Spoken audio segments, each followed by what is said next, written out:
What's going on? I am Nando. And I am DJ. And I'm Diggins. And this is Mostly Nitpicking, a podcast where every week we pick apart a piece of pop culture by looking exclusively at the details. Yes, we do. This Always week, looking at those fine details. This week we're doing a movie that was suggested to us by friend of the show, Alex, who won one of the brackety things. Yes, he won our glorious NFL Survivor pool. Made it all the way to week 17 and won in glorious fashion. And Now by picked it, we mean we bullied him into picking it. That's well, true. he wanted to pick a movie about an African-American sports hero played by an actor who died recently, so probably not a lot of fun to pick. He didn't want to do it in a funny way. He wanted to do it because it's a good movie, which it is, because he likes baseball. But we do. But that's not what we do here at Mostly Nitpicking. Ha-ha! We tell comedy jokes. Well, let's spend 1 minute sincerely talking about the movie 42. Have either of you guys seen it? No. Yes. Diggins, you'd love it. Who's your favorite character in it, DJ? I mean, isn't any answer that isn't Jackie Robinson the wrong answer? The racist manager. I was going to say last name is Chapman. Rex Chapman, the racist yeah. manager played by Alan Tudyk, who bears the same last name as DJ. Tudyk, yes. Yeah, fun little cameo. That movie's pretty good. I've seen it in parts. I don't think I've ever sat down and watched the whole thing, but I feel like that's how biopics work for me. I watch a bit, and I know what their life was like, so I think I can piece it together, and then watch the next bit later, and blah, blah, blah. It's tough because I think with 42, I don't know, we'll spend a long time on this, but the movie starts with Jackie Robinson's transition from the Negro League to Major League Baseball. Obviously, he had a career before that, and you get a sense of a very specific part of Jackie Robinson's, I don't even want to say life, like just career on the Brooklyn Dodgers. Like, they don't even cover when they moved to LA, because he was still on the Dodgers when they moved to LA. It's just his time in Brooklyn. So you're talking a span of like 4 or 5 years. And of course he was so dominant. And it's really not a critique of the movie, but for me, the movie just always left me wanting for more. And this is probably my own fault, but I would love to watch like a true Jackie Robinson biography. And I'm sure they're out there. I just need to go find it, if like a really good one. But that, like, for me, I think the movie spent a lot of time on like very superficial basic stuff, which is like is fine, and Chadwick Boseman carries that movie so hard, it just left me wanting, is like my biggest thing with that movie. It feels like you want like a Fast and Furious, not Fast and Furious, but like Ocean's 11 style series where it's like 42 and that's him in Brooklyn, and then 43 he goes all Hollywood, goes straight to LA. 44 in the later years after he leaves baseball. I don't know how long he lives after that or what his life is like after that. But then just continuing on in the 40s, maybe even 50s, and then a prequel that is 40. Sandra Bullock's been playing him. He does go to what's the country he goes to? Because there's as he says, no extradition. Oh, I mean, whatever country that is, and he hangs out with his not girlfriend. And it looks super hot without his shirt. The girlfriend that is very rife to be fired were his other girlfriend to show up. Now we're talking about Fast and Furious movies. He doesn't just look hot without his shirt. He looks hot without his shirt, but also I think, and this must have been him, they're like, okay, so here's what we're going to do, Vin. We're going to make you look jacked by putting you in a shirt and lighting you really well, lots of shadows, that kind of stuff. And you're just going to be sitting reading a book. And he's like, what? No. I'm going to be working on an engine out in the light of day, like on like a patio, just wrench on part of the engine and then like rotating that. And that'll show that I am both strong and a real strong man. He's very strong. Yeah. But yeah, I think the Jackie Robinson movie, what was I going to say? Oh, DJ, if you had to rank them, 42, 63. Which one of the numbered baseball series movies do you like better? I guess I'm going to go with 42. I'm going to say you like 42 better, because 63, very long. A good. Have you ever seen it? No, I don't even know what it's about. It's about the home run race between Babe Ruth and Hank Aaron. Wait, the Mark McGwire. Wait. All right. No, the original one, like the one. Oh God. It's I'm pretty sure it's called 63, and then like there's an asterisk because it's like 63, but then also, is it 63 or is it 62? Oh, God. It's hard because I only know the Mark McGwire, Sammy Sosa home run race that was in the 90s. That was the 90s. Yeah, no. Okay, so this one had Barry Pepper. I'm going to just look up Barry Pepper, a real person that I didn't just make up in my head. A real guy. Sounds like a made-up name. Or it does, a name right? from Sky High. What movie? Oh, 61. Sorry, I meant 61. Okay. It just keeps getting lower every time. By the end of this podcast, it's going to be 3. Or so 42 again. I saw this movie once when it came out. It is Roger Maris and Mickey Mantle. It's the race to break Babe Ruth's single-season home run record. It was a good movie, and like it's cool, but also I want to say it was made on and for HBO, directed by Billy Crystal, but it's long. Billy Crystal? Yeah, he loves baseball. He's a huge Yankees fan. fan. Mike Wazowski. Oh, I knew that. I just didn't know like he directed stuff. That's right. Who did you call him, Diggins? The Mike Wazowski? The Mike Wazowski. The Mike Wazowski, yeah. The magic, what's his name in that other movie? Oh, God. The Magic. The Princess Bride. Yeah, Magic Mike. Magic Mike. It's definitely not that. No, what is it? It's Imagine, though? No, I think it's like Magical something or something like that. I don't know. The Magical Miz. The Magical Miz. That's right.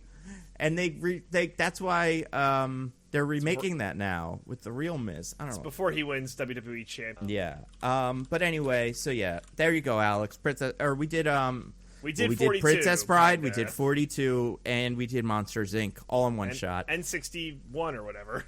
And 2 sequels to that movie that no longer exist, 62 and 63. Miracle Max, that's what it is. I knew it was a Max, but I was like, pretty sure it's magical, but that didn't sound right, so Miracle. Anyway, speaking of Miracle, guys. Speaking of Miracle. Wow, the transition of the ages. Mr. Miracle? We're going to talk about a movie from the early 2000s made by Disney starring Kurt Russell. You guys, man, DJ, we're talking Mr. about Sky Miracle High. Would have been such a good transition for 2 weeks ago. Yeah, for 2 weeks that's ago. True. That's shit, true. Yeah. No, but me and friend of the show, Alex, were talking about this, and we were like, he was like, yeah, it's fun because it's got Kurt Russell in it, and that was when he was just cranking out Disney movies, and I was like, was he? And he was like, yeah, he did this and Miracle, and then we just both went like, that's it, right? And I was like, yeah, I guess that is it. He was really cranking out Disney movies when he was younger. He's been all over the place. I really feel like Kurt Russell has one of the most, like, complicated isn't the right way to describe it, but, like, unusual careers in all of Hollywood, where he keeps oscillating between straight-up action hero and parody of himself in the action hero movies, and then he'll reach an equilibrium in a movie like this, where it's not quite a parody, but it's also, like, he's not Snake Plissken, and then he like keeps oscillating back, and he's Santa Claus. He's terrific. They also obliquely reference one of his 80s action movies in this one, an unusual one to pick for this kind of movie, I think, but I was into it. Which one? Does he say that he has cat-like reflexes? No, unfortunately. That's the only thing I can think of.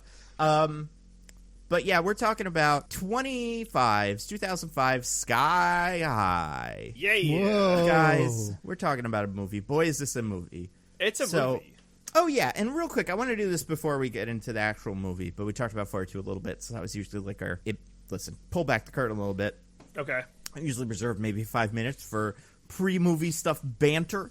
Not that we don't have conversations before the thing starts, where, like, before we start recording, that, like, get our juices flowing, but I also like to get our on-camera juices flowing, which is usually when I ask DJ and Diggins, and let's do it now. How's everything going for you? How's your week's been? You having good times? Yeah, very good. Had a nice Easter weekend. That was very nice. I went to a hockey game yesterday. I went to a New Jersey Devils game. They lost, but it was nice to go to a hockey game. Fully vaccinated here, so I'm not like crazy. They lost to the Buffalo Sabres, who's another bad hockey team, but it's okay. I like rooting for bad sports teams. It's fine. The Knicks are bad again. Everything's falling back into equilibrium. Wow, I remembered just several weeks ago when a certain DJ was very defensive when I was making fun of the New York Knickerbockers. Well, I made a mistake. So. Well, that's the thing. You get to make fun of them if you're a fan. it's like you can piss inside the tent, but not outside the tent. We're allowed to do. But yeah, so went to the game, so vaccinated, so like that's great, going out into the world doing stuff. And I was telling Nando DIggins, it's kind of this like weird thing where it's like nice because like everyone's like spread out, so it's I get all this room, there aren't people on top of me, it's just like kind of nice, and I know it won't be like that forever, but for now it's like get a little space while going out and to do things, and enjoying some National Hockey League action. So it's like this is nice. It's nice. Why is it the National Hockey League? Why isn't it the World Hockey League? Because we have like Toronto the US and Canada. Yeah, it's just us in Canada. I mean, but it's two countries. At least with football, it's like that's the American one. That's a national ball league. But if there was a global football league, then we'd have to involve other countries. But there is a global football league, and they have a World Cup. That's football, Diggins. Diggins, how about you? What's your week been like? I'm young, dumb, and full of juice. All right. Wow. We used to say, I feel like juice has been a lot of different things. So in my life, juice. First of all, the juice. First of all, you had the juice, who I was way too young to understand what the hell was going on with that. I learned of him first as a murderer, and then I learned later that he played football, and then I learned later that he was an actor. So I got him in all the wrong directions. Then there was a drink called Juice. Do you guys remember Juice? Orange juice? No. It was much like Four Loko, but it was the precursor to Four Loko. Back when Four Loko was Four Loko. Yeah, it was the one that, I remember my roommate at college brought it back, and he was like, "This is fun. Look at this. It's like tasty, like a drink, but it's And I was like, "Oh, that sounds great." And it was just very casual. We're just drinking it in the dorm room, and he finished his, and he went, "I am way too drunk." For one of these. And that was when we realized Four Loko might be a problem in the future. Don't say. Last time I ever had Four Loko, DJ, do you remember when that was? No. Was I with you? Was I part of the... Yeah, you brought the Four Loko. It was like my going away party, not like going away party, but I want to say I was just moving out of an apartment, and you brought Four Loko and said drink them while it's legal, boys, or something like that. I remember. I was convinced that they were going to become illegal and go away, so it's gotta get them now. They kind of were they got kind of taken out of, I had some big 2011 energy going on with that. Mm-hmm. I was like, I'm gonna buy them all, and they're gonna be begging me. They're gonna feel so foolish when they're like, "Oh, DJ, you're our 1-4 Loko dealer." Yeah, you and no one else. And you've been living off of those savings ever since. Mm-hmm. You sold that back to the big investment firms that short sold all the Four Loko, and you were the real winner, and they were fools. Idiots. So there was that. Then I used to work at a job that was we used to work at a sales job where we would be when someone would have a good call, we'd be like, "You got the juice?" And it'd be like, "Juice." And it just meant kind of mojo. And then I feel like we did a sketch, my sketch comedy group, this is very recently, where juice meant gossip. You got that juice. Like tea? Now it's tea, right? That tea.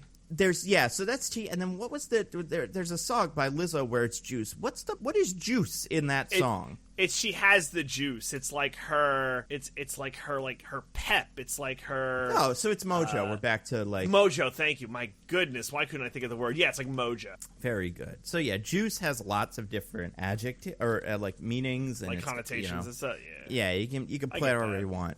Anyway, that's to say, Diggins, you have a new version of juice for us. I have all of those things in me. And more. Mm-hmm. You are on your way to being fully vaccinated or something. That's right. I'm in between my first and second dose. Pfizer gang, rise up. Yeah. I'm there too. It's the best. It's fine. They're all fine. They're all great. Everybody that is thinking about getting one, don't be I don't want to get that one. I'm going to get another one. Mostly nitpicking audience. You know what I'm about to say. I'll take any motherfucker's vaccine if he's giving it away. That's right. And they are giving it away. It's free, if you didn't know that. Michelle's been asking me... Oh, I'm sorry, Nando. Go on. I was just going to say, Michelle's been asking me, where does that come from, Diggins? It comes from The Wire. Oh, got it. All right. It's that guy. That guy that says shit. Yeah, he Senator also says Clay that. Davis. Yeah. He's a character actor. You see him in stuff still sometimes. Yeah, I'm trying to think of where he pops up, because he does... He's on the history of swear words, believe it or not. on the shit episode. Oh, the shit episode? That makes sense. Yeah. Right, he is the shit guy. That's... Yeah. You saw him recently. He is the judge in I Care a Lot. Oh. Yeah, that's right. He was. And I was like, I don't like him here either. And you know what? I want to say, and allegedly, he got in a fight with a couple in an elevator because they were talking. This was like 2016 for some Bernie Hillary related debate that they started or something. Well, that's weird. Yeah, I remember being like, "Whoa, buddy." But anyway, and that couple was Albert Einstein. That's right.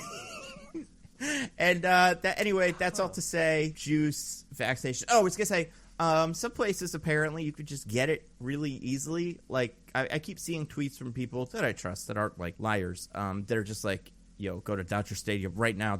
They're like they have lots of vaccines and no one's taking them. So so if you're like someone that's like I want a vaccine but I didn't think I could get one. Yeah, maybe you can. Maybe it's easier than you think. That's either way. Diggins has that juice. Why did I talk about this? Oh, Sky High. Behind the curtain, yeah. we do. I got it. I got the thread. So sometimes you queue up conversations before the podcast to get our juices flowing. Oh, I know where we were. Thank you. Very good. I was gonna say, so this episode is brought to you mostly by Alex, who won the contest that we did. However, we have a new contest winner from March Madness, so let's throw that out there, especially if he wants, or he or she, but I think it's he just based on the name, they want to listen to this episode, but they're like, I don't want to listen to audience. If you know any ladies who might enjoy this podcast, we could be less of a stereotype than we are. That's also true. But, like, do we, though? That's a good question. Tweet DJ gifs of characters putting thumbs up or thumbs down, which is a yes or a no. But as usual, don't say why. This is a backward... But wait, I don't even know what the yes or no thing in this context is. I don't either. It's whatever Diggins just said. I also didn't hear it. But no, so we had the winner of that. We have a winner of our March Madness contest. Yes, we do. So... DJ, do you have the information for that? Not the information, but who won and how well they did? Yeah, so I think I think it's Ryan. It's spelled Ryne. Reccia. They won, picking Baylor, who won the whole tournament. Congrats to you, Ryan, or Ryan. I'm sorry if I'm pronouncing your name wrong. So wait, sorry, DJ. I very, very specifically remember from seeing all of the teams and all of the brackets, Gonzaga's going to win. Because almost half of us had Gonzaga as the winning team. So obviously, it seems like you made some sort of mistake. That is true. And as James Holzhauer noted on Twitter, maybe they shouldn't let these small-time schools who win these small-time championships go up against these big teams, because then they lose by 20 within like the first 5 minutes of the game. I watched that whole game, and it was a travesty. It's a disgrace. Listen, and that tweet was the best part of it. Oh my goodness, that was the only murder that night. Baylor did a fine murder themselves, not just oh god, who was Ken Jennings? He wasn't the only one who just savaged another human being. Do you think he's just like? Do you think he's had that tweet kind of queued up for a while, and he just has James Holzhauer on alert, and he reads a tweet and goes, "Nah, that really doesn't fit," and waits an hour, and then another tweet comes up. No, still no. I mean, it was so perfectly timed. Like it worked so well. Yeah. I mean, honestly, if he has been waiting, I respect his discipline, because I definitely would have fired it off in a less optimal situation before that time. You gotta have that steady draft hand on the draft tweets. Be like, nope, not yet. Maybe later. I can tell there's a time and a place for everything. Game recognized game. Game recognizes game. That's right. So, Ryan, congrats on winning. And getting the best bracket in the mostly nitpicking group. And picking Baylor, I want to say out of all of our all the brackets, like the 40 or so, there were only 2 Baylors. So which is weird, because they had the second most. Like if you look at Vegas, if you want to use them as like a standard for odds or like who will win. Baylor was like the second highest odds, so it shouldn't be like a shocker. Like the best team went up against the second best team, and the second best team won. And people think that the reason Baylor was only the second best team is because they got COVID real hard during the season. So I didn't know that. That's it. Yeah, they were on like a 19-0 winning streak, and then they got Rona'd. So that's how they get you. So Ryan, if you would like, you please give us a movie that we will nitpick, you can DM it to us or you can tweet at us, whatever.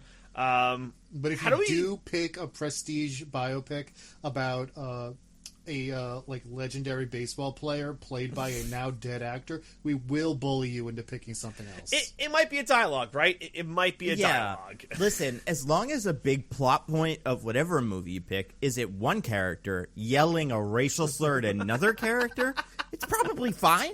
But if it's that thing, we might have an issue with it. I'm not willing to rule that out, but, it depends on the racial slur. To be fair, I don't know if it's a racial slur in the Raya movie, but they do yell a word at each other. Do you remember this? Batari, Ben yeah, Juri, is that something?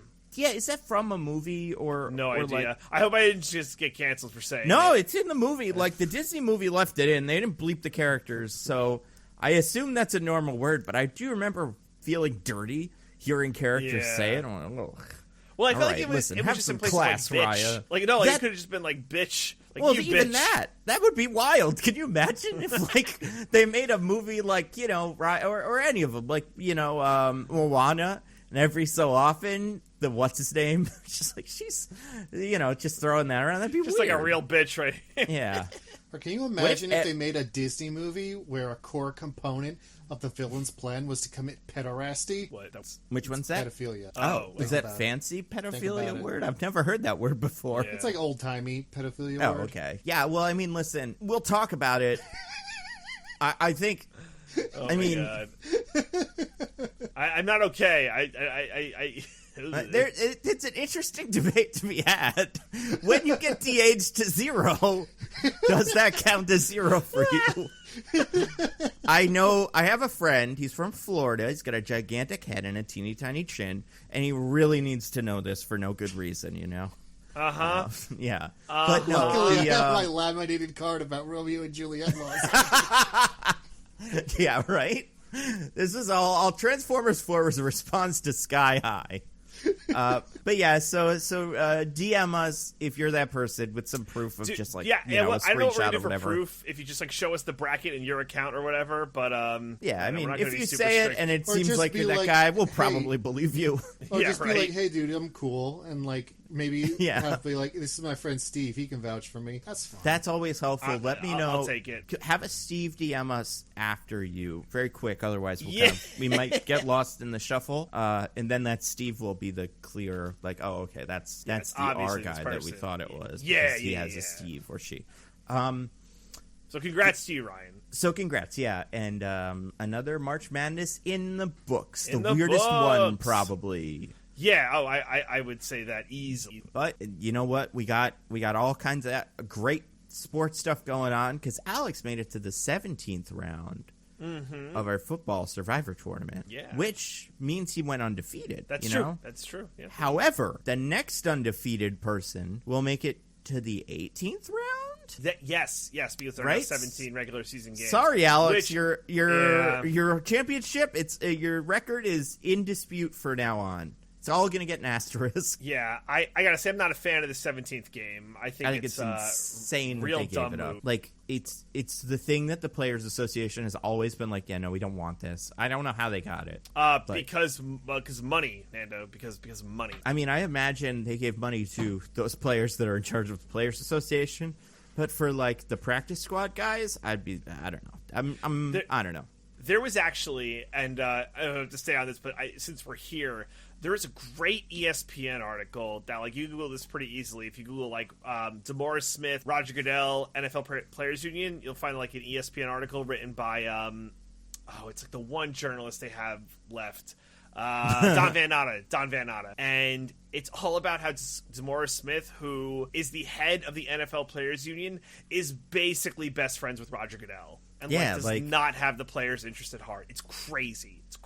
I mean, it's crazy that, like, from what I understand, the negotiations for the contracts, there's something about it that from the time that I read it where it was like, oh, yeah, I get it. This works for the players for, like, another 2 or 3 years, it's good for them because of how it helped them out. But then it's good for the NFL for like another 10 or 15 years or something like that. Yeah, so because most players are voting for their own self-interest, and they're like, well, I'm only playing for 3 years, so yeah, I'm gonna get this money. It's a real bummer. But more football, but also less quality football. Preseasons, and less quality football. I mean, it'll be like regular football, where now instead of the 16th game of the season being nonsense, the 16th and 17th game of the season will both just kind of not count. Those will be when you decide to tank. Yeah, but that's my guess. Anyway, speaking of tanks, let's talk about a movie where a man becomes as strong as a tank. Yeah. A stronghold, if you will. Or wait, I got one. Let me try it. Speaking of football, let's do a movie where this high school, it seems like, might have a football team, but it's not clear. Oh, good idea. Good point. I mean, yeah, maybe they do. Well, at one point, the speedster, the bully speedster, he's wearing like a Letterman jacket that I think it says like Rockies on it or something like that. So I'm like, wait a minute, do they have a sports team? And if so, what schools do they play against? And also, if they don't have a sports team, why do they have cheerleaders? Yeah, that's true. I think that girl was just like, I'll do cheerleading, and everyone was like, okay. It's like, it feels like one of those, like, whatever, I forget what they call it in Arrested Development, but like fluffy granola learnatoriums where if you show up and you're like, I want to do cheerleading, they'll just let you. You know, they're not gonna, especially if you're one of the heroes. If you're a sidekick, they'll probably not let you, because of the genocide and fascism and stuff, which we'll get to. But we'll talk about it. We are talking about not genocide, I guess. We're talking about Sky High. Sky High, a movie that came out in 2005, directed by someone named Mike Mitchell, who I'm assuming is a real person, but also I could see that being an adjective. Or not an adjective, excuse me, but like a pen name. I can't help but notice, Nando, that Mike Mitchell has the same initials as a certain Mickey Mouse. Oh, I couldn't might be him. The long form of Mickey. All right, so I want to throw out a couple of names this person, or a couple of names of movies this person directed. You tell me if anyone stands out. This Mike Mitchell fella. Sure. No particular order. Directed Sky High, obviously. Okay. Shrek Forever After. Yeah. Alvin and the Chipmunks, Shipwrecked. Oh. SpongeBob movie, Sponge Head of Water. Apparently this person directed only the live-action sequences. Nice. Trolls, the Lego Movie Part 2. Wasn't it the second part? Yeah, not to be pedantic. But Lego Movie 2, the second part, correct. Surviving Christmas. Okay. The Itsy Bitsy Spider. Deuce Bigelow, Male Gigolo. And Kablam. So, all those movies and shows, just normal movies and shows. Yeah, my God. There's a clear pattern here. Every movie it's like he gave the world Deuce Bigelow, and they said, God damn it, you make a movie about children flying around, please. That is you. And he was also in like lots of movies, and he seems like he wrote a couple of movies. He seems like one of those guys that works with people, and they all kind of know who he is, so they're like, hey, you want to do a movie, like a voice in Megamind or something? He's like, yeah, sure, I will. So he's like, got a tiny voice in there, and like a lot of the DreamWorks movies, because he was in the Shrek, whatever it is, Shrek Forever After, which I have not seen. But I think that's the like time travel alternate universe. Is that the one where he has like kids or whatever? That's the one where he makes a deal with Rumpelstiltskin. Yeah, to relive his glory days, but Rumpelstiltskin tricks him and makes it so he never existed. I swear to God, this Rumpelstiltskin fella. Anytime he's a real fucking dick. Anytime I see a movie like that, I'm like, does the director or writer have problems? It's like they just want to relive their glory days, and everything was better before the wife and kids. And I want to be like, are you okay? Yeah, it's like if you watch certain. I mean, come on. I mean, how could life not be better before the old ball and chain? Am I right, fellas? Yeah, I haven't been watching a certain documentary about a man who makes movies about how he is cool and old and he dates young women. But I know someone that's been watching it, and it really seems like that's just how it works. You make movies about something, and you can pretty much be like, that guy actually wants to do that thing. How is that unnamed documentary? I'm not sure if I want to watch it or not. She likes it. She thinks it's interesting, and I think it's interesting, too. I have no affinity for Woody Allen. Like, I have no skin in the game there. Yeah. However, I think as a story, it sounds fascinating. But, like, if you ask me, I could name 2 or 3 of his movies I've watched, maybe. But, like, honestly, besides all the human element of it and how terrible it is for all of the people involved, the part of it that I was like, man, I I hope those people all get justice and all of that stuff. The part that bugged me that's like a small thing is I fucking love Scarlett Johansson. She's in so many movies. She's very funny. She's got to get off this train. Stop defending him in public. There's no good reason for it. I get it. You did 3 movies with him in the 2000s, but stop. Do not take L's for someone currently taking L's. Exactly. That's true. That's a great point, Diggins. But anyway, so Sky High. Speaking of movies about that we definitely want to talk about, right? Yeah. Speaking of movies we love and respect, movies Sky that High. we're not desperately trying not to talk about. Yeah. Directed by I have more notes for this movie. So directed by Mike Mitchell, starring. You guys want to take a guess? Let's do this. Let's do the top 4 in order of the billing. You don't have to tell me actors' names. You just tell me character names. Okay. Sure. I want 1, 2, 3, 4. In whatever order you guys want. I go first. Yep. I'm gonna say 1, 2, 3, 4 characters is the main boy, the best friend girl, and then the parents, dad, mom. Okay, DJ. I'm going the main boy. I'm going 2 Kurt Russell. I'm going 3 the girl, the plant girl, and then I'm going 4 Mary Elizabeth Weinstein. Oh, very good. No, it is. Damn it. So on IMDb, sometimes when you look at the top cast, it is different from if you click that button and it shows you the another listing for some fucking reason. Now, so the second listing I see, I wouldn't be shocked if it was the appear in order, just because it feels like it is. It from what often I'm is. looking at. Yeah.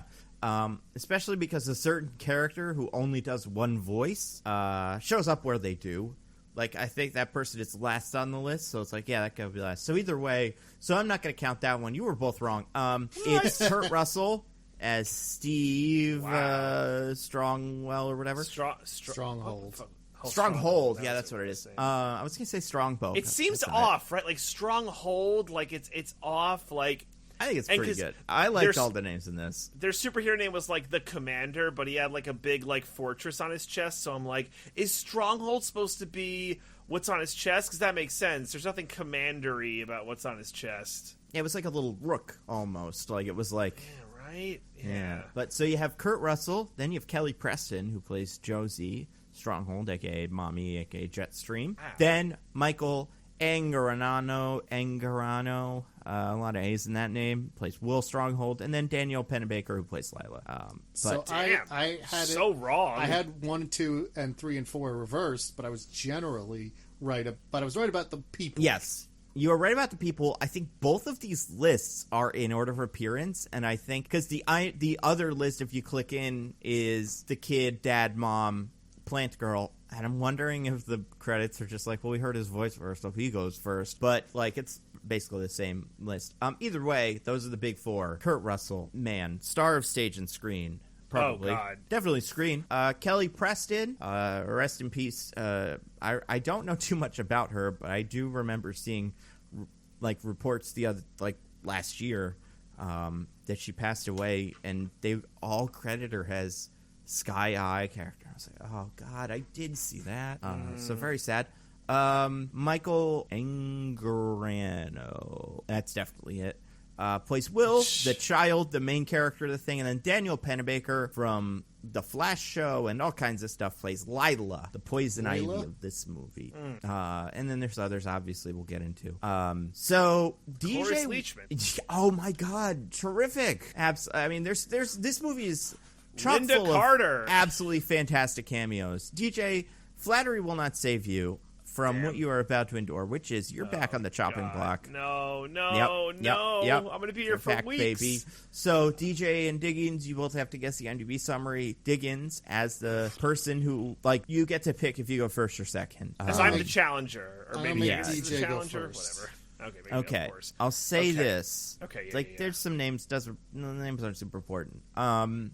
And I'll say it's about as plain old vanilla IMDb summary as I can think of. All right. Will Stronghold enrolls at Sky High, where he must learn to find his superpowers and his purpose on whether or not to be a hero, emulating his father, the Commander. Okay. Diggins? Young Will Stronghold The son of legendary superheroes, the commander in Jetstream, has to find a way to live up to his legacy when he enrolls at Sky High, despite having hopes. Oh my God, Diggins, it was just terrific. Fuck! Obviously, you won, and not obviously. Obviously, you couldn't get the whole bit because there were some bits of it that I don't think were great, and the IMDb summary does not mention Sky High. I guess it thinks it's implied. But here's what we got. And DJ, yours wasn't too bad, but I do think you'll see. Here we go. Set in an era where superheroes are commonly known and accepted. This was something I guess you had to say in 2005 because that wasn't a normal thing. So we assume Sky High, but we can't assume that part. Yeah, right. Young William Stronghold, the son of Commander in Jetstream, tries to find a balance between being a normal teenager and an extraordinary being. So, yeah, you got... Is that the plot of the movie? Well, kind of. Well, I mean, I don't know. Right. Diggins, you got two things right. You named both parents instead of just one, and yours had balance in it, which was pretty good. And I called him young. And you did call him young. Yes, that's right. That was very good. I would like to protest. Yours wasn't bad, DJ. But how do I submit a formal protest? Like, what is the process if I don't agree with the result? Okay. First, you need to get a 2/3 majority of the or mostly nitpicking. Excuse me, the mostly nitpicking. Well, I mean, if you petition for it, state your case for why you should get to state a protest. Could I blow up the filibuster? Is that an option? Could I blow up the mostly nitpicking filibuster? DJ, listen. I love the rights of all people. However, I think it's a little bit more important to take care of this arcane bullshit that makes me the most important senator forever and doesn't benefit any of the country. DJ, I'll let you make a protest because I will grant my 1/3 vote to you in this. I'm assuming you're granting yourself your 1/3 vote. I mean, as well. this seems like really mean to take this away from Diggins. So I'll rescind my protest, but maybe if I feel stronger in the future. Well, what was your protest now?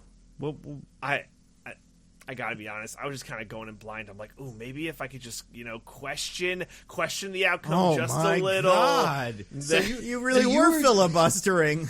So you didn't even think you won. You just wanted to see if you could tweak the result by being belligerent enough. Yeah, isn't that what we do now? You were trying to stop the steal, DJ? I was encouraging the steal.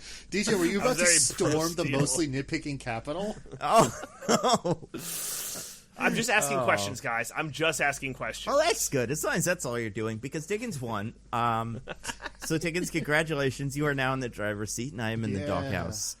So, Diggins, you can go first. What did you think of Sky High? First of all, let's say a couple things. First, had you seen it before? When did you see it? And then what did you think of it? I've never seen it before. I saw it for the first time today. Did you see the video about it before you saw it? The one we were talking about before? I watched the video that we talked about before we started recording after watching the movie. Good. That's all I was hoping for.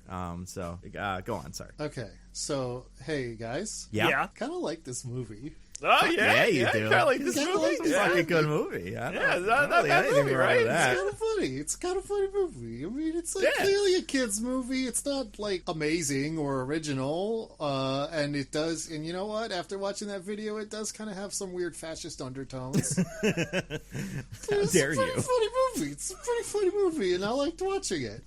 Nice. All right, DJ. What about you? What do you think of Sky High? So I also, like Diggins, watched it for the first time today, and I gotta say, guys, it's a pretty good movie. I just think it's like a coming-of-age movie, and it's got some fun moments, and it's not too long. Got all those fascist tendencies you're a big fan of. It's got it all, It has a certain character who she'll remain nameless for now, but I have an affinity towards, and I think she does a lot, and I'm not going to use any adjectives now, but it's a pretty good movie. I mean, to be fair, actress who was 19 years old at the time of filming. I'll remind everybody. 21, Diggins, 21. I mean, oh wait, time of filming. Oh, you're probably right. Yeah, probably right. Yeah, time of filming. I was going by when it came out, but yeah, it's probably 19. Hey, you don't know what my adjective is, Diggins, so I mean, to be fair to me and not you guys, I saw this movie when it came out in theaters, but I was still much younger than she was, and I was like, whoa, that's pretty cool that he is a freshman. Now, I thought that I kind of expected that she was supposed to be like way older. Like that was the joke, was she was 30 when she filmed this, and then, you know what I mean? Kind of like Flash Thompson in Spider, or anybody in the Spider-Man movies when they just cast adults to play teenagers. But she was like in her 20s, so yeah, good for them. Like I said, there's only one actor in this who I'm like, there's no fucking way. You are much older than you would pretend to be. But that being said, yeah, I'm with you. I like this movie. It was a pretty fun one. I saw this, like I said, saw it in theaters 2005, went with my sister and my younger cousin, so I was like, this is fun. And it was. I think I saw it around the same time as I saw Fantastic Four 1, the one with, like, Michael Chiklis and all them, which has many of the same guys, like character types, done in different ways. Some I liked, some I didn't. But, like, just visually. And I think that kind of made me a little less hype on this when I was a kid. So it's like, well, this doesn't look as good. That rock guy doesn't look as good as that rock guy. That stretchy guy doesn't look as good as that stretchy guy. Fuck this rock guy. Yeah. But watching it again, and I've seen it a couple times since then, or I've seen like bits and pieces, but watching it again, yeah, I think it's pretty good. It's got a lot of funny stuff in it. You know, it's got a fair amount of what I would not necessarily consider deep cuts, but cuts in terms of like, oh yeah, that guy knew what whoever wrote this knew what they were doing. They weren't just being like, it didn't feel like a movie about superheroes made by some robot that the executives turned on and were like, make us a movie about superheroes. Someone who seemed to know what they were and like had a good beat on it. But I also think this movie was made for DJ because it was. Oh, it totally was. Three reasons. You know? First because of all, it's exactly like macadamia. Wow. Thanks. It's got Mary Elizabeth Winstead, DJ. That's on. Okay, we can't. Now, you know. I want to talk about this because, like, I'm not like, oh my god, she's like so. You know, all right. First of all, the joke, right? I have called Mary Elizabeth Winstead in way more recent movies. Winstead. You don't have to throw Winstead. her in. I feel like you're kind of lumping her in with another certain Winstead person. Whoops, Winstead. And I've called her delicious, and I stand by that. I'm a Win stan, if you will. But yeah, but yeah, where are you going with this? Continue. Oh my god, I'm all like fucking off my game. But yeah, no, I've all been like, well, when obviously, she's 19, she'll be even, yeah. Playing a fucking senior in high school in this movie. Those are not my thoughts, obviously. Let me be very clear about that. So get off my ass, Diggins, Nando, and potentially the internet. Yeah, well, I mean, to be fair, like we were saying, 19 when the movie was made, and I feel like the way the movie, like, it's so hard to say as an adult, looking back, having known the twist as a kid, not expecting a certain thing about that character to be true, which we've kind of already talked about, which we'll get into. But, like, yeah, I kind of assumed she was at least in her mid-20s when this movie came out. However, like I said, I saw this movie when I was a child, and I was like, she's pretty. And she still is. But beyond that, DJ, it also has Kurt Russell, your favorite. My favorite. I love Kurt Russell. It's the other reason this movie was made for me. And also, by the way, he's playing like maximum Kurt Russell, which I thought was cool. Yep. He is bringing all that Christmas Chronicle energy to this. But, like, for a character that it makes way more sense, because he's basically playing Superman in this movie, so it's cool that he's bringing that, like, just Russell Crowe energy of, like, I'm fucking great, guys. Yeah. Playing Like, kind of racist Superman. I don't know about racist, homophobic, maybe. I would say that's more the or but, like, but then beyond that, it's also barely over 90 minutes long without the credits. It's a nice short movie, just beautiful 90 minutes, baby, in and out, and like also didn't go. It's like funny. It doesn't go. I don't want to go full spoilers, I guess. Although this movie came out in 2005, right? But there are things that happen in the movie at certain points. I'm like, oh, they're doing this now. Good. Yeah. Like, I'm glad we're just like getting to the shit. I was like, that's a good choice, movie. So no, I think this movie is paced phenomenally. Like Agreed. One of the better. Like I think this movie, and you can kind of get most of this from just the writing in general. Like looking at certain lines, I'm like, yeah, this movie was written by somebody who knows how to write a movie.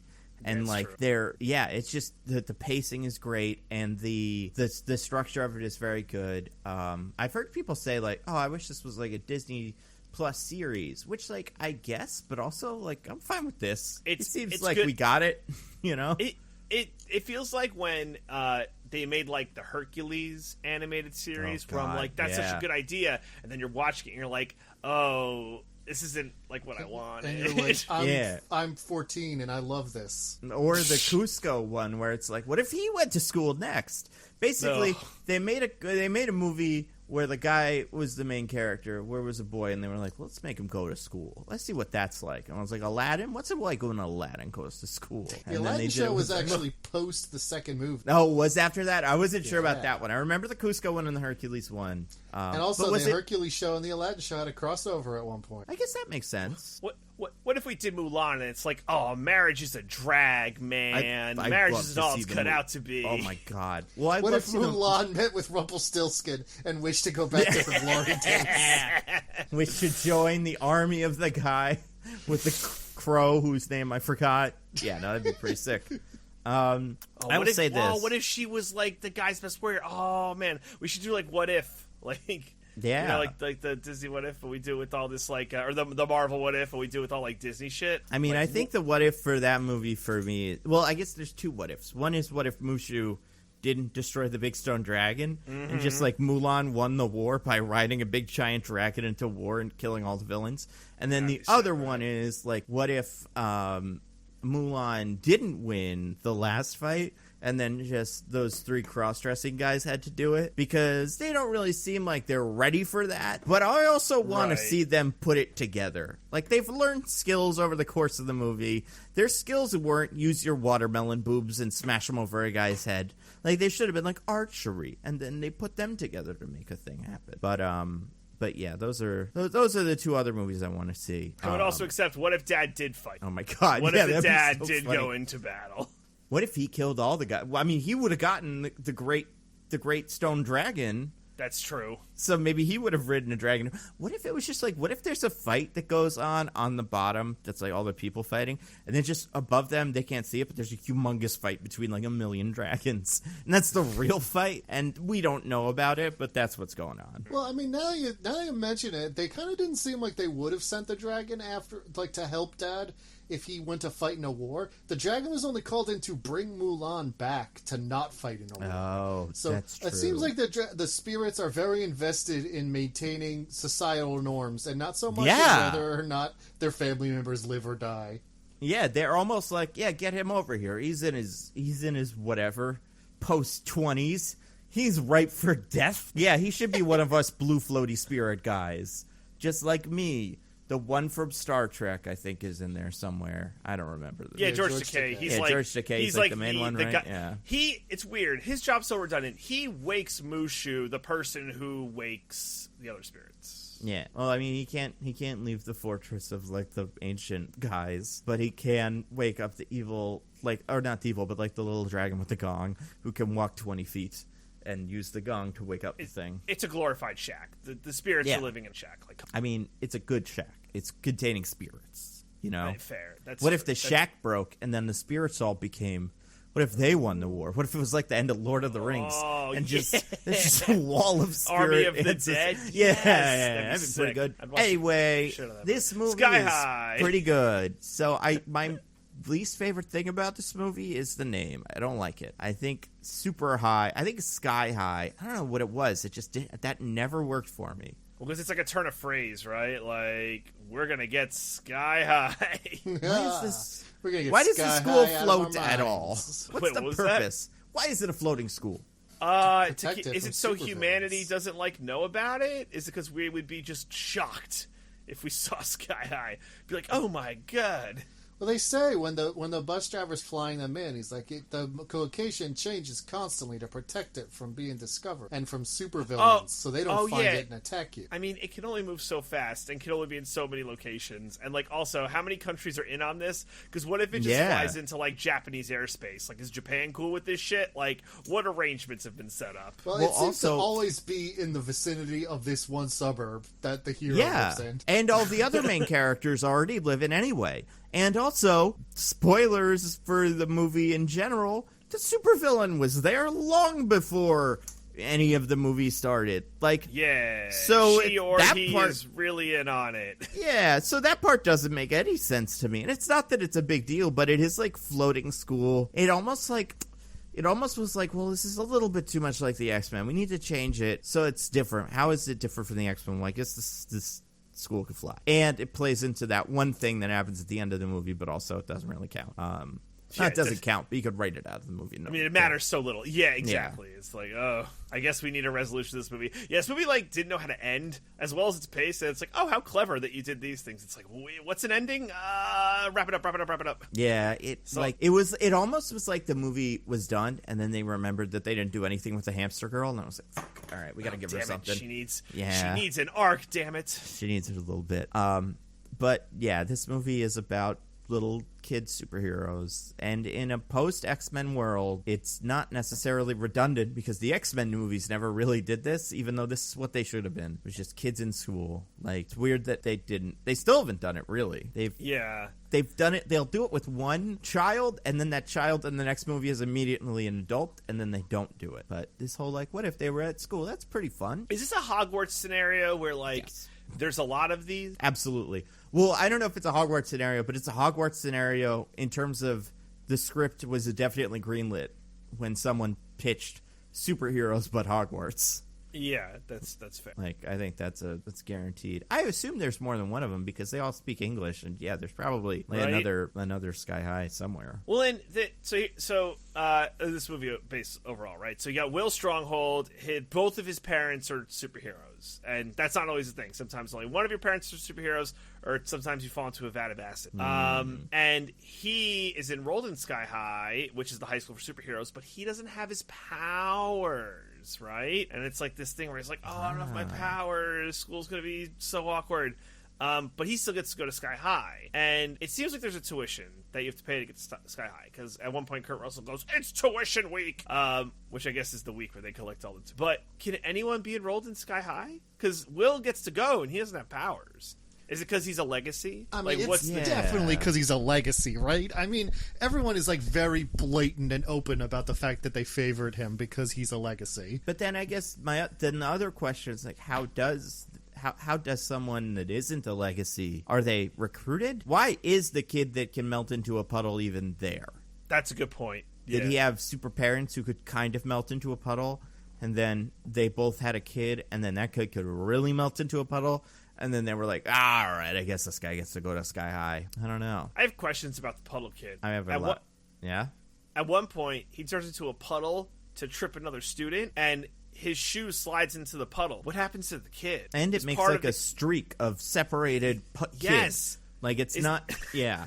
Did the kid lose fingers? Like, what? Well, he seems to be able to move, so presumably he can just, like, move his puddle self back into one puddle before he recongeals. But what about parts of the puddle that were, like, left on the kid's shoe? Certainly some traction would have kept some puddle on the shoe. Right, or just, like, if the puddle gets split in half, is the bigger puddle just the kid, and the other puddle is also the kid? Is, like, magnetic, like Terminator, Liquid Metal Terminator, I guess, is probably the... blueprint for this, but yeah, does it just find him, or is it like Lobo, where we all know Lobo, the bounty hunter of Superman, DC, in his power set, character invented to be a parody of ridiculous, over the top, edgy 90s superheroes that all the fans of edgy 90s superheroes unironically liked. I mean, listen, he's great. He's the coolest one. Yeah, he's the main man. But one of his superpowers, he's quite, he's like very invulnerable to the point where if you cut off his head or whatever, he'll just respawn a body. But the body will also respawn a head. So if you cut Lobo into a million pieces, you get a million Lobos. It's not like Wolverine, where like if you cut off Wolverine's arm, it seems like the arm knows not to grow a Wolverine. The Wolverine knows to grow the arm. But yeah, so like maybe it's like that, where there's just lots of puddles of kid, and they're just waiting to like gain their sentience, you know? Maybe that's the next one. I was gonna say maybe that would have been the sequel. Yeah, the kid takes over. Pretty good. I'm in charge of Sky High now. I realized my potential was unlimited. Yeah. You learn things about yourself. I mean, he has a trophy, so he can do whatever the fuck he wants. That's pretty true. Cool. Guys, this movie, so it's weird. It is weird. What were your thoughts before you saw it? What was your? I did not know this movie came out in theaters. I legit thought this was like a decom. It is a decom, but it also came out in theaters. Like it for all intents and purposes, is a Disney Channel original movie. Big decom energy. Yeah, kids. It's good though. Like I think the effects are better than your average Disney Channel original movie. But that cast is a Disney Channel original movie cast if I've ever seen one. I almost go the opposite way. I feel like the cast is like theatrical release, but the movie graphics and writing and stuff are like decom. Really? Oh, yeah. Interesting. That robot in the beginning sequence was awful. Awful. Yeah, no, that one wasn't great. But also, I don't know. What do you think, Diggins? Yeah, what's your take? I see where DJ's coming from. Like, yeah, the effects kind of don't look great. Even for 2005, they're kind of iffy. Yeah. If you told me this was a decom, I would be like, this seems a little high budget for a decom, but I could see it. But I knew it was a theatrical release going in, and I also agree it has big decom energy. But also, I was watching going like, yeah, this is the polished theatrical version of a decom. Yeah, I think that's it. It definitely has Disney Channel original movie like energy, but it feels like with the Disney Channel original movie, there would be scenes where like there's a character I feel like most Disney Channel original movies are a couple of things are weird and most things are normal, whereas this movie had to be like everything's weird and this one kid is normal and then he becomes weird. But like when it came to effects and stuff like this, I think if I saw this on Disney Channel, I would be like, this probably got a theatrical release because there's just too much here. And I think the script is tight enough that I would buy that as a move, like a theatrical movie. And I think there's lots of stars, some in like the kind of cameo stars that I wouldn't be shocked if were in decoms, but there were just so many effects, I think, that I was like, yeah, this has to be a real thing. Okay. This is also apparently historically the first Disney Channel or Disney movie, which was not offered on VHS when released for home video. Oh, that's a fun yeah. That's the end of it. So that's interesting. I wonder if there's a Blu-ray out there. Did they make it to Blu-ray? Yeah, they started with Blu-ray. They skipped DVDs too. They were just like, this isn't the fucking future. No, I'm saying we want like a Sky movie for the there. people. No, I'm saying like they were that forward thinking. They knew kids in school with superheroes, that's going to be the shit. You got the Boyses and you're the Invincibles. Might as well put this movie out on Blu-ray. Yeah. Definitely not what I was implying, but it was first Disney Channel, or it was the first Disney movie released on the PlayStation 4. It was 20 years before the PS4 was even, or not 20 years, 10 years before it was envisioned, but they were there. Yeah, I don't know. What do we got here? What were thoughts? Like in terms of I don't know where to start with this one. It's hard. So I think there's like a lot of aspects to this movie, right? Because it is a kids movie. So I think you could only talk about the acting portion so much. I think you could talk a lot about like the adult actors, right? Oh yeah, you can talk about the 19-year-olds, DJ. No one's gonna question that, Oh my god. As long as they're 19, it's all you guys need to like let me give me my out on this so I can like put it out there. But again, guys, okay, listen, everyone, DJ showed us his laminated card about the Romeo and Juliet law, and we have to admit that he's right DJ about it. So we're gonna let up. We're done. He has never crossed state lines to watch Hey Mary Elizabeth Winstead. Oh my god! Listen. Oh my god. Okay. I got it. We got to get her on the pod. I've looked. I really have, to see if she does cameos or anything like that. There's no fucking way. She's way too big. Yeah, you'd be surprised, but yeah, she is. So I thought, well, do you want to go actor by actor? I think that's fair. Yeah, we'll start with the actor. I mean, I don't want to start with the kid. I feel like that's unfair. Let's start with Kurt Russell, the main character of the movie. Right. This movie is about a dad who is upset with his son and then disappears for a while, and then the movie continues without him. But who cares, honestly? Because then he shows up again and makes some sandwiches. What do we think of Kurt Russell? What's his deal? Okay, so here's something that's worth thinking about when we're talking about this movie. Every character is some sort of analog to something, or like they're like, oh, this power from this guy or whatever. What is he? Well, he's like Superman minus the flight and I guess laser beams, right? Yeah, it's like half of a Superman. Yeah, Superman. Yeah, he's also like indestructible, I guess. I don't know. Well, like when they fight the robot, The whole plan is mom picks up dad, flies dad around a little bit, which is adorable, and then just throws dad at the robot, and the robot dies. That's true. I guess it's more than super strength. So yeah, I guess you could have done that with a car.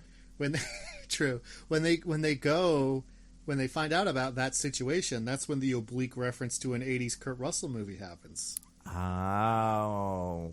He says, hey guys, I've got to escape to New City or something. No? Is that you're it? close. You say, it's Christmas time. Let's chronicle away. That's not an 80s movie. I'm out of That would have been an incredible reference I think before it he has ever to made be. it. I mean, like the Big Trouble in Little China, the cat-like reflexes is the one I would expect, but I don't remember anything else. It is Big Trouble in Little China. Oh, does he... Is the robot controlled by the fiendish, like... No, it's way more direct than you're thinking. Oh, is it in Little China? Is that where it is? He says, they get the call, and he's like, we've got trouble. That's right. He says, like, there's trouble downtown. That's right. Big trouble in downtown. Damn, I missed that. That's wow. awesome. I mean, sure, right? Yeah, and it was David Lopan was inside of that robot. I think we can all, assume he was working with the robot and the robot's creators, because somebody needs power. It was all three of those guys that are mostly Raiden in the. It's like that movie. I like Big Trouble in Little China, but there's also like, have you guys seen it? Yeah. No, actually. It's got like, Raiden from like Mortal Kombat. Yeah. There's like just three Raidens bumping around that movie, and they're like, I'm the wind one, I'm the fire one, or something. I think you'll find that in the Mortal Kombat series, it's Raiden. So, yes, but also in the movie, I want to say in the one with Christopher Lambert, he is a Raiden or something like that. They fucked it up. Just because the stupid Americans get it wrong, Nando, doesn't mean... Well, I am a stupid American. I'm saluting the commander as we speak, so... I say that. I'm pretty sure Mortal Kombat is an American franchise. That's that too, yeah. I guess Christopher Lambert, he might not be American. He might be, like French or something, so maybe it's his fault. Do you think that's what it is? We'll talk about it, and I don't even know if this is a real thing, but I could see him just being like, hello, I am Raiden. And they were all like, I don't know. All right, I guess he's Raiden. Yeah. Anyway, yeah, so they fight a robot. So yeah, the dad is Kurt Russell. I don't think he's been a superhero outside of Guardians 2, obviously, where he's like a super villain. Well, and Santa Claus. And Santa Claus, right, where he is pretty much a superhero. Looks great. Just is terrific in this. Yeah. This is a role like made for it. Just over the top. So funny. Like and he's vaguely into eugenics. Yeah, vaguely into eugenics. Like any good dad. I think there's a good balance between superhero and dad that kind of fluctuates, where like there's bits where he's like, I'm gonna do a dad thing, but it's a superhero dad thing, and I think the movie does a good job of playing with that. I thought when like the kid gets into the fight at school, yes, when he first gets his powers, and it's like halfway through the movie, which I was like, oh, this is a good time for this. I actually like that. And he takes him into like the secret lair, and he's like, William, like he's gonna admonish him. He's like, I'm so proud of you, and I'm like, that's cool. I like this. Yeah, I mean the bit direction, like that bit is good. And then he's like, take your Xbox away, and he's like, I don't have an Xbox, and he turns the chair around with that like, I think do like that. He's just got a. It's funny. He's got like a no pun intended commanding presence that is what you would expect from a dad, but he also has like kind of a cheesy like I don't know like folksiness that you would probably also attach to like a Clark Kent or something, but also just a dad in general. And yeah, and he's great. And I mean, he is the eugenics-y one. The mom doesn't really get that arc, but mom doesn't get any arc. The mom has zero arc. She's busy flying around. She's the mom. Like the mom character in many movies. She just, is like, I'm the sterner parent who tells the dad what the right thing to do is, but he's the one who has all the emotional, like, arc in this movie, and I'm just here to say this line. Well, and like we said, to be fair, she could fly. He's strong. She could do things without him. He can't do things without her. That is true. Like if there's a big thing going on in Mexico, he has to be picked up by her and flown to the thing. But like if it's like, oh, there's some guys that are stuck on a roof, she could just do that herself. So I think she would be more busy out of the two superheroes in the family. So I wouldn't be surprised if she just isn't available most of the time. Yeah, the movie doesn't tell us that, though. It's like, hey, where's Mom? Oh, she's flying. Yeah, she's just doing flying stuff. She's doing what was that thing that America was doing in the mid 2000s? Flying around, dropping things. She's doing that. Oh my God. They called her up. She's not a good person. Speaking of flying things, we also have a flying bus. That bit's great. I love that the actor, the guy from the Beer Fest guy, whatever his name is. Yeah. Looking it up. Kevin Heffernan. Yeah, I mean, he's in Super Troopers too. Yeah. He's great. Super Troopers 1. That's true. Oh, yeah. He's in Super Troopers as well. You know what he's also in? He's also Scoob. He's the bike cop who's like, what's his name? Scoob? And they're like, yeah, he's that guy. He plays a character whose name I cannot remember because it never comes up. Well, he has a card. No, yeah, I'm joking. It's Ron Wilson, bus driver. Ron. Oh. Yeah. I legit forgot. Oh, okay. His names are insane. The name. Oh, yeah, Diggins has to tell me what he thinks the best name is because he's wrong.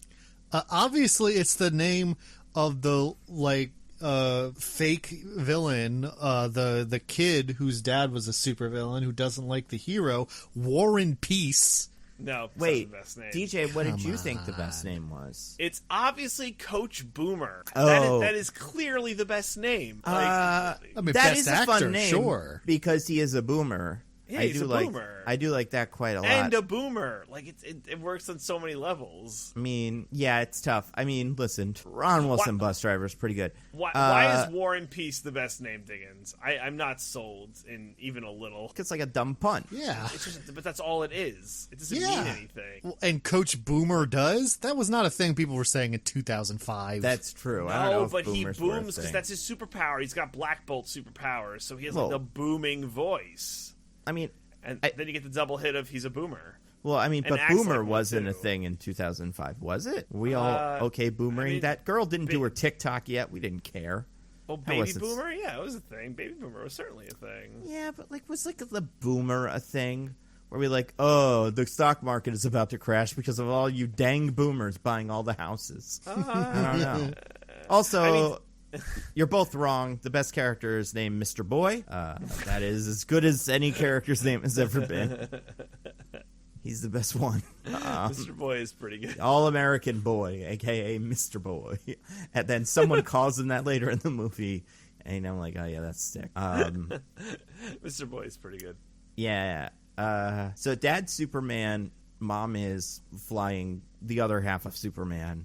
Right, yeah. So, Will Stronghold. Here's my question that I came up with during the movie. Do all the superheroes, when you get superpowers, do you move to whatever? Soko? Or, interesting. Yeah, because they all live next to each other. Can't be coincidence. But they all also take the flying bus to get to the school. But it seems like the flying bus is just because you need to get to wherever you are, from wherever you are to the school. It's not like the bus has to travel to, Japan to pick up kids.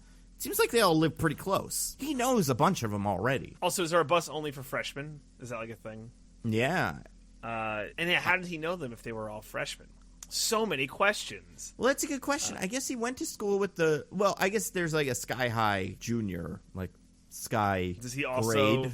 I don't know what those are called. Grade school. Does he also... Well, no, do they go to normal school? Oh, the questions abound. Why wouldn't they go to Sky High Super Grade School? I mean, they wouldn't be trained in anything power-wise, but they'd at least know each other from there. Because, the whole thing is your powers, unless Sky High Grade School doesn't matter. Well, the bus driver does accidentally get superpowers, so maybe it's a more common occurrence than you'd think. Or if there was a town with, 1,000 people in it, you'd assume there's about 50 superheroes in there, So it's just those are the 50 from that school. So maybe there's a million Sky Highs orbiting the world at any point.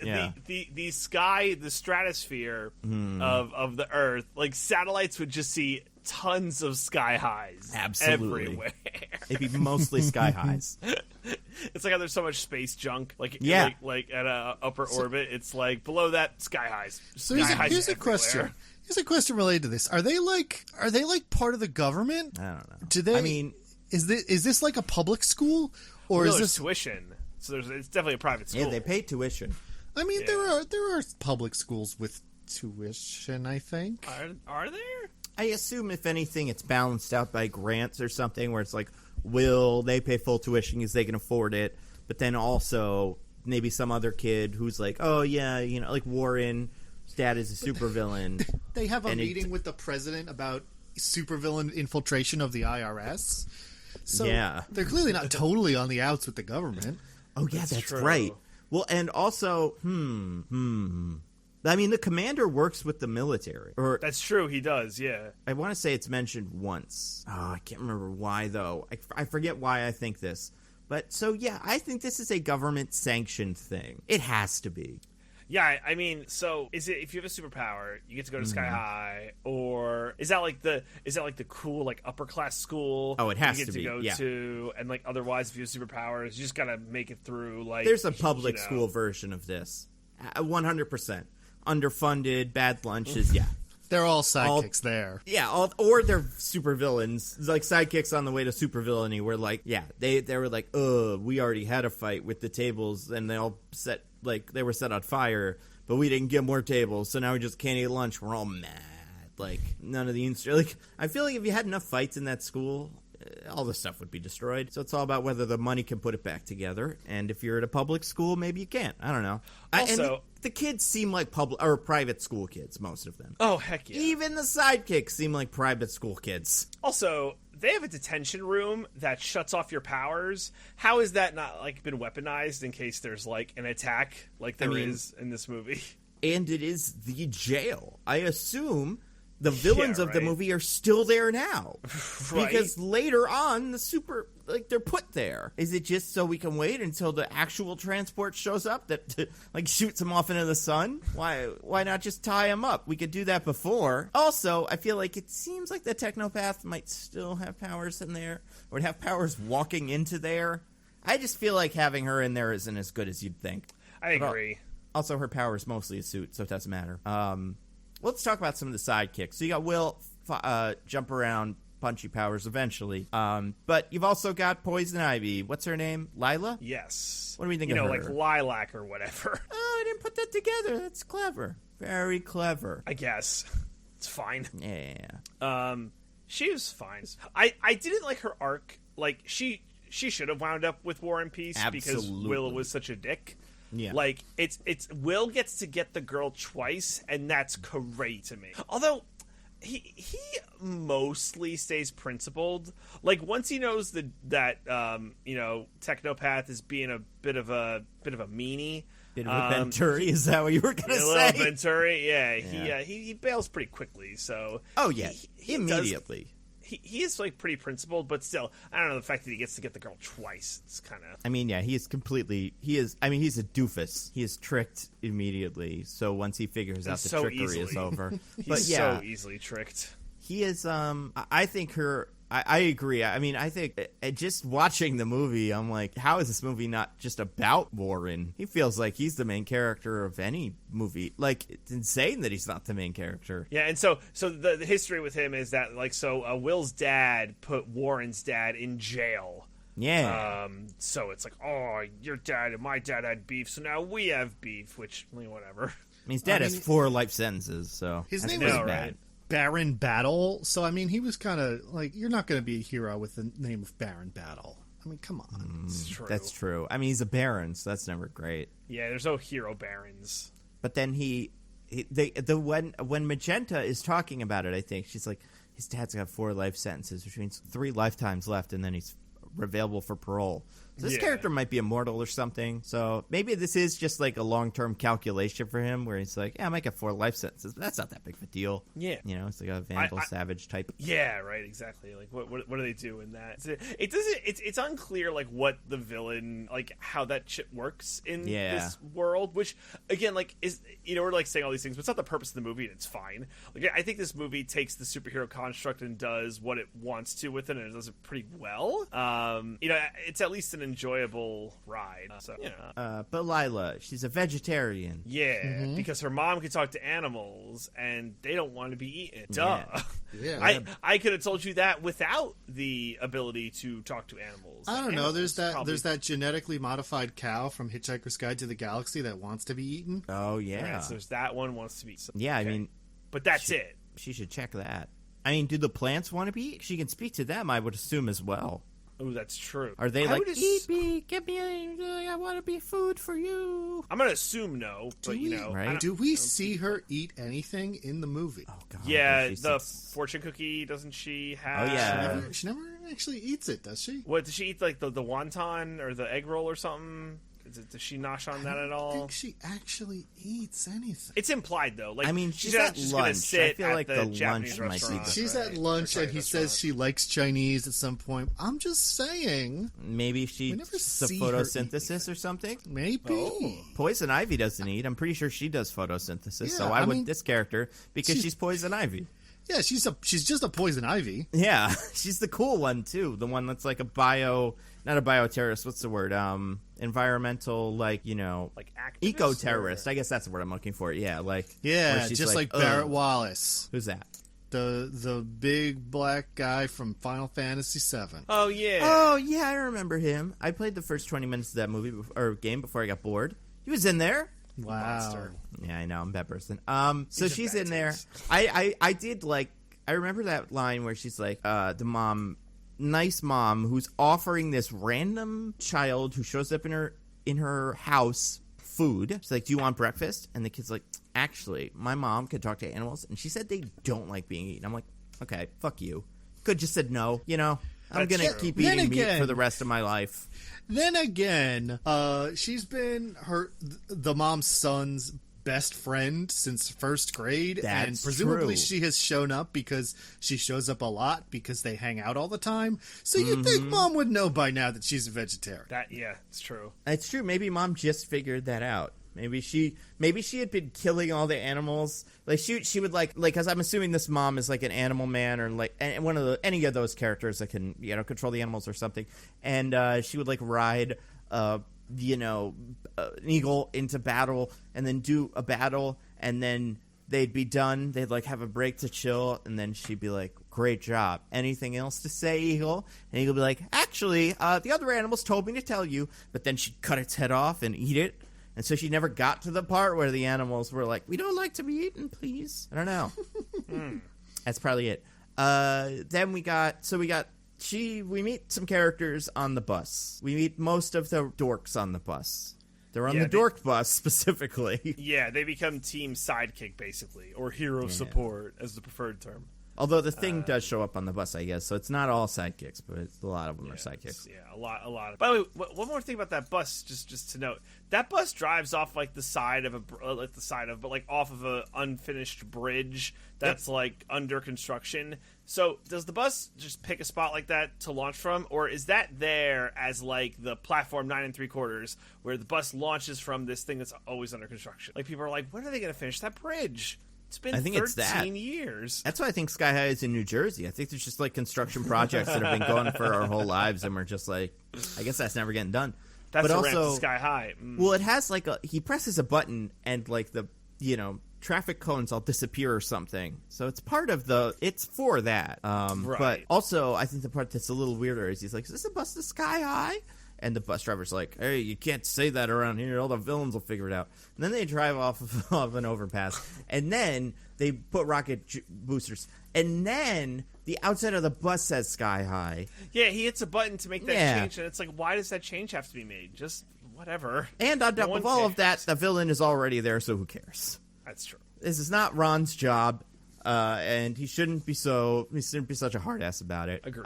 But who do we meet on the bus? Who are the three the Thing dork main characters that are introduced to us? So we have like Goo Kid, we have Hamster Girl, and we have Glow Kid. Which one's your favorites? I hated all of them equally. I guess Glow Kid was kind of cool. Why are you gonna hate the kid? Because they're sidekicks, DJ? Because you're a fascist, just like the coaches. Oh my! Yeah, DJ thinks that genetic inferiors should be kept segregated out of sight, so he doesn't have to look at them. Yeah, DJ watched that scene and he was like, "I don't like any of them." And then that one kid turned into a rock, and he was like, "Actually, that one is cool. The rest all still stink." I mean, the best one is the one that's Shia LaBeouf, but it's Shia LaBeouf. I don't know what that kid's deal is. What do you mean? Which one is that? The kid that's the glowy one. How is that Shia LaBeouf but not Shia LaBeouf? Hold on. Do you not see that as a Shia LaBeouf type? Oh my god. No, what are you No. talking about? Maybe the main character is a Shia LaBeouf type. Shia Maybe. LaBeouf was the main character of Even Stevens, Nando. I know who Shia LaBeouf is. This kid, I think his name Nicholas Braun. You got Shia LaBeouf energy from I him? did I don't get Shia see it. LaBeouf energy from him. Wow. I got Shia LaBeouf in like a Transformers movie where he like talks too much to cover up for like insecurity kind of thing. Where instead of being like in characters like, hey, do you know where the bathroom is? And then she's like really pretty, so he's like, I don't know. He'll say like, actually, what I thought was, I heard about this podcast where they told me that the bathroom was there, and I don't remember. Like, but also like that weird overconfidence that I also associate with Shia LaBeouf. I don't know. I mean, that's just me, but maybe I'm way off. I saw him as a Shia LaBeouf type. It's a no for me, dog. I did not see it. That's wild. Yeah. I guess he's part Shia LaBeouf type and part like, I guess this character would be a big fan of like Eminem, kind of a wankster, if you will. I get what you're saying, but like, cause he's kind of just like a big he's kind of like a loser, right? But trying to play like a cool kid, but it's not there. Well, it's that, but also like sideways visors and like underwear. Like he looks like the character that Jamie Kennedy plays in his movie. That I can't remember what it's called, but it's the one where it's the Eminem parody guy. Right. What's that movie called? I don't remember. Malibu's Most Wanted. He's that guy. Okay. Yeah, which is a very 2000s aesthetic that no longer exists. Well, yeah. I mean, that's what happens to decade-based aesthetics. They go away. Even the best of them.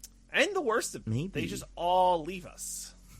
We got I mean, part of the aesthetics of all of these characters were they all picked a color and went with that, and I respect the hell out of it. That's helpful. Yeah. Well, like Will wore blue, white, and red, so he like picked blue and was like, I guess that's part of my thing. Well, that's what his dad, because I guess they were going for America, but not so explicitly. But they real guys. I guess they're kind of like Captain America as well. They've got that vibe more than they have Superman vibe. As we know, all movies made between the years of 2003 to 2008 were just pro-war propaganda, including this movie. I think that's fair. Just very pro-war. There's a lot of propaganda in here. I do think there's a subtlety to like American exceptionalism. Like I do think is in this movie, but that's just because it's a Disney movie. So whatever. Yeah, I mean, there's not a lot of characters not from America. It's a very America-centric movie. Yeah, I'm trying to think if there's any character like they have the superhero. I guess it's never like so explicit, but I don't know. Maybe it's just like me reading too much into like movies like that. But I don't know. Diggins, did you get any of that? Usually have a good like kind of temperature for this. I feel like for the propaganda. Yeah. I mean, I wouldn't say I felt a lot of like military propaganda in this because there's just like American exceptionalism based propaganda. Like, oh my god, America's so guys. It was more about genetic superiority than American exceptionalism is what I would say. About how those who have inherited the good traits from their parents, they're the superior stock who get to have better lives and more rights, and then the people with bad genes who don't have any who have lame powers, they get to live lesser lives. They don't really get to decide what they look like or what they're called or anything, but they get to hand the crossbow to the hero, and like we don't even talk about this, Yeah, that's true.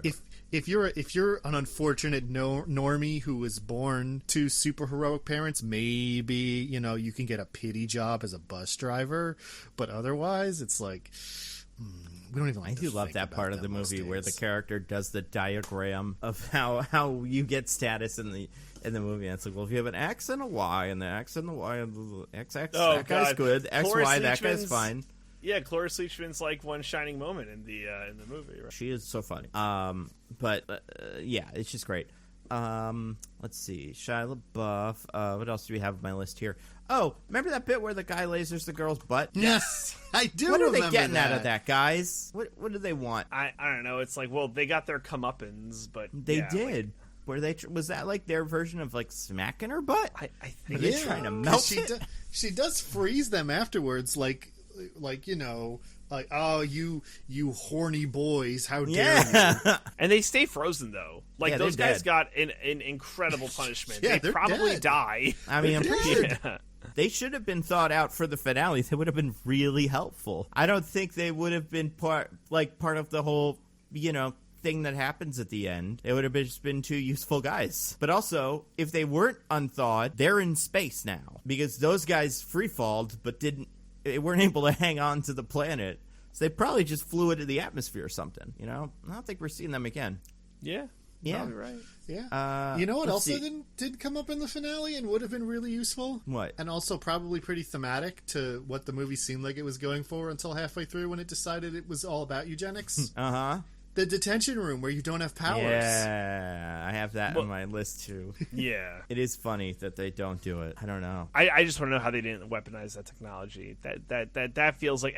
Honestly, instead of what the villain does use as the MacGuffin, it would have made way more sense if they were like, I've taken the power of the detention room and weaponized it into a gun using the whatever from your dad's room. I needed that piece or whatever. I honestly thought that's what it was going to be. I didn't even consider that. Having seen it, I kind of thought maybe a character would throw a character into the detention room and ha. But no, that makes way more sense. Like, they just suck up all the detention rooms, like, I don't know, oxygen or whatever, and shoot it at all the bad guys, and then it all become just plain old Kurt Russells and pointless, useless men as far as I'm concerned. It's better than it would have been better what they picked. What they picked was so dumb. Yeah. I mean, it's funny. I mean, that whole thing is very funny, which we will get to. I just want to say, what else do I have here? Oh, kid with Dimitri Martin hair. That kid's great. He's one of the villains. We meet some villains, some bullies. Yeah. One of them is stretchy and one of them is fast. Yep. That's fun. Yeah, I mean, the way they do the speedy animation stuff is, like, so bad. Like, at one point when the kid's just, like, running, like, fucking... And then his, how do I explain this? He gets plucked midair. And then he's just, his, like, feet are still going, but he's not moving. It's like, what? Like, out of a bad Looney Tunes cartoon? It was like, oh. Yeah. That's how it works if you have super speed. You just charge up yourself, like you pull a little car back that you got from, like, McDonald's, and then it just goes, and that's your speed. That's what and it felt like. if you get plucked out of the air, your wheels are still running. Certainly is what it felt like. This is where we also meet Gwen Grayson. What's her deal, DJ? Well, this is Mary Elizabeth Winstead, and she's a senior, and she's like she's all the things, right? She's like class president, and she's like the girl, and I mean, she's hot because the music tells us she is. Besides, what song is that they play? I don't know. It's probably from some other movie that I'm like supposed to recognize. I feel like I've only seen it in parodies of that old movie. Yeah, it's a song, but yeah, I can't remember. But it's like when just like, oh, time slows down as she walks by, and he's into her from the very beginning, and she kind of seems to be into him. Not super at first, but then he does a heroic thing of beating up a bully, which is the coolest thing you could do. Am I right, fellas? Yeah. Fuck them. That's what. Get rid of bullies. Beat them up. You become the bully, and then you get to do it. Mm-hmm. And then they beat you up. It's a vicious cycle. She also wears pink because that's her color, the one she picked, and that's helpful. Yeah. The color things are good to know. Colors are great. Yeah, colors are great, Nando. You know what? I'm really happy I can see all of them. I'm taking a strong stance here. I think colors are good. I'm pro color. Yeah. Here's the thing. I feel like the thing about this movie that's like the colors are really bright. Everything is bright. It's not just pink. It's like the pinkest of pinks. Which I think is a 2000s-y thing, because if you look at like any of those, like that Fantastic Four movie or anything like that, they're all super like washed out and colors everywhere, as opposed to now where they all look like concrete. But they used to be like that, and I think it's just... I think this is kind of an artifact with the Disney Channel original moviness of it. This is what those would look like. Yeah, that's true. They'd have very, very solid, blocky colors and kind of strange middle school fashions, like when the fashions Lila's wearing a skirt over jeans. Yeah. She was not cool, She'd seem cool, but she was in fact a nerd. And the movie kept having to reassure itself that was true by dressing her really weird. And the dad was like... kind of upset that his son was hanging out with nerds, but trying to be cool about it. Yeah, he's like, oh, it's good for you, son. I didn't have the guts to hang out with losers like that. Back when your grandpa was alive, he wouldn't have let inferior genetic stock like that in the house. Yeah. That line, killed me. It's like, I don't know what your grandfather would have said. Like, oh, I think I know what he would have said. Listen, it's probably pretty true to certain grandfathers of the I don't know how old Kurt Russell is and how old that would make his father, but probably pretty old,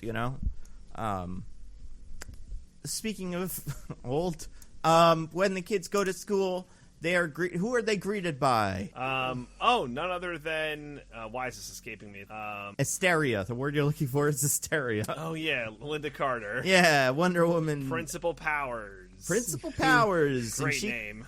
She can like turn into a lightning bolt or something and fly around. She's great. She only does it the once, and it doesn't really matter. Yeah, I know. And then also at the end, she has a clearly ADR in the line. About being God Wonder damn Woman. it! Yes, it's very bad. I hated that. It was bad. It was very bad. Who is Wonder Woman in that universe? Tell me, movie. Did they watch the Wonder Woman show and go like, yeah, they didn't even get any of that right. Actually, to get your costume on, you have to jump behind a board. What do they know? But then they meet the hero of the movie, Coach Boomer. Coach fucking Boomer. His intro, I love it. Do you guys remember his line when he says to them all? I remember like the opening. It seared into my brain. My name is Coach Boomer. You may know me as Sonic Boom. You may not. Then that's it. It's a really fun drop. Why did he say that? Because he's got a chip on his shoulder, and it's kind of what's his name when Kurt Russell has decided that Sonic Boom is like doomed his teenager to like sidekicked him. He's kind of like, oh, that fucking Boomer. He's I relegated you to the status of a second-class citizen over a petty grudge. There's no way my son isn't pure Aryan stock. Oh my god. But anyway, Kurt Russell seems to know that Coach Boomer's kind of a jerk. And he probably, I mean, like, if he had superpowers that were Black Canary powers, but if they were given to, because Black Canary, while good, usually is able to hold her own with the team because she's one of the better fighters in the DC universe. Yeah, I don't know about Bruce her. Campbell. Yeah, but, like, I feel like if it was just the shouting, he'd be pretty easy to deal with. So I don't think he's really that kind of top-tier superhero that he acts like. Plus, that's kind of the Bruce Campbell type, is a guy who's not as cool as he thinks he is. And he's terrific in it. I love him in this movie. I think when I saw this movie as a child, was when I was like, oh, this is good. This is going to be a good movie. And he is in charge of what? He's like the sorting hat for this school. But, yeah, that's probably... Sorry. No, it's just like where it's like the sorting hat's like, the sorting hat takes your feelings into consideration and evaluates you as a person. This guy's like, oh, can you hit car? You're hero. Oh, do you turn into puddle like a little girl? You're a sidekick. I like the idea that the pitch was like, all right, you know Harry Potter? Yeah, we're going to make it with superheroes. It's good, but it's not great. Okay, you know how they have a hat? Yeah. Ours is a aging 90s superstar actor. Now you've got me. Now they make this into a movie. This is good. Because, yeah, I think he's very fun. I think some of his choices are a little much. I don't know why he picked some characters to be superheroes and some to be sidekicks, honestly. It seems like it's whichever one surprised him the most. That's my guess. Because if you have a superpower that doesn't seem like it's going to be cool, and it's cool, hero. If you don't have that, you're usually a sidekick. Yeah. Because let's run through some heroes. You have 6-arm kid hero. Why? And he has 6 arms. I guess that's true. That's pretty good. It's unbeatable. You have the kid that can turn into a big rock monster, for sure. He lifted a car. Yeah, very good. You have the girl that can do a backflip and turn into a bouncing ball. Sidekick. Yeah, that's a horrible power. It's pretty good. There's a character, one of the legions of superhero characters can turn into a bouncing ball, and he's pretty cool. His name is Bouncing Boy. You have an acid spit guy hero. No, he was sidekick. He was sidekick when he was regular spit, and then it was acid spit, and then he was promoted to hero. Yeah. That's what made the difference. That's what turned the table for Bruce Campbell. Well, that's what I'm saying. It's if you surprise him. If you do spit, it's all about the way you present your power to him. I think the 6-arm kid was probably like 2 extra arms, and then he was like sidekick, and then he grew 2 more arms and got 6. He was like hero. Whoa, 6 arms. But if he started with 6, probably would have been sidekick. Then the best one, well, besides our main characters, do you remember the other weird little one that's thrown in there? I don't. DIggins, any guesses? I don't remember. It's a character that can shapeshift. Oh yeah. Into him, and he's like a hero and a very handsome hero, and then he smacks that kid on the butt. He slaps the shape that he knows is a child. I mean, that it he's is responsible his own adult for. butt that he is copying. So is it cheating? I don't know. Also, that's a thing in sports, though, is they hitting him on the butt. I saw that in the NCAA tournament like 1,000 times. I think generally high school gym teachers are discouraged from doing it to their students. Yeah, they're probably not supposed to. Back in the days of 2005, I guess you could maybe get away with it if you shapeshifted into you specifically. Also, if it's you specifically, why are you smacking yourself on the butt? Like, that's a little weird, you know? He's like, oh, my own butt. Let's get a feel of that.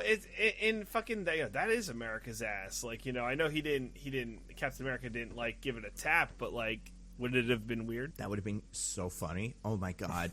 Release the Russo cut. Release the Whedon cut of Avengers Endgame where he falls face first into his own butt.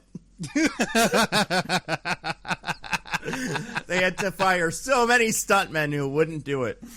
All right, be honest, guys. If someone shapeshifted into you wouldn't just like smack your own butt because you're like, that's a great butt. Honestly, I might smack my own butt as a compromise for all of the other things in those hypotheticals. As like, yeah, you know what? There we go. That's all I did. That was fun, you know. But that's probably that's as far as I'd go with it. I don't know what I would do. I think the max I would do with myself if I saw someone shapeshift into me, or like I saw a person that was like me. I'd do that thing that you do when you see someone in a movie where there's like no mirror, but there should be a mirror, and you just wave your hands around, and the guy on the other side of the not mirror waves their hands around. That's as good as I could get. Like, it's all. What would you do if you saw someone like, you know, your own age at work, which is like, hey, you want to see this cool trick I could do? And they transform into you.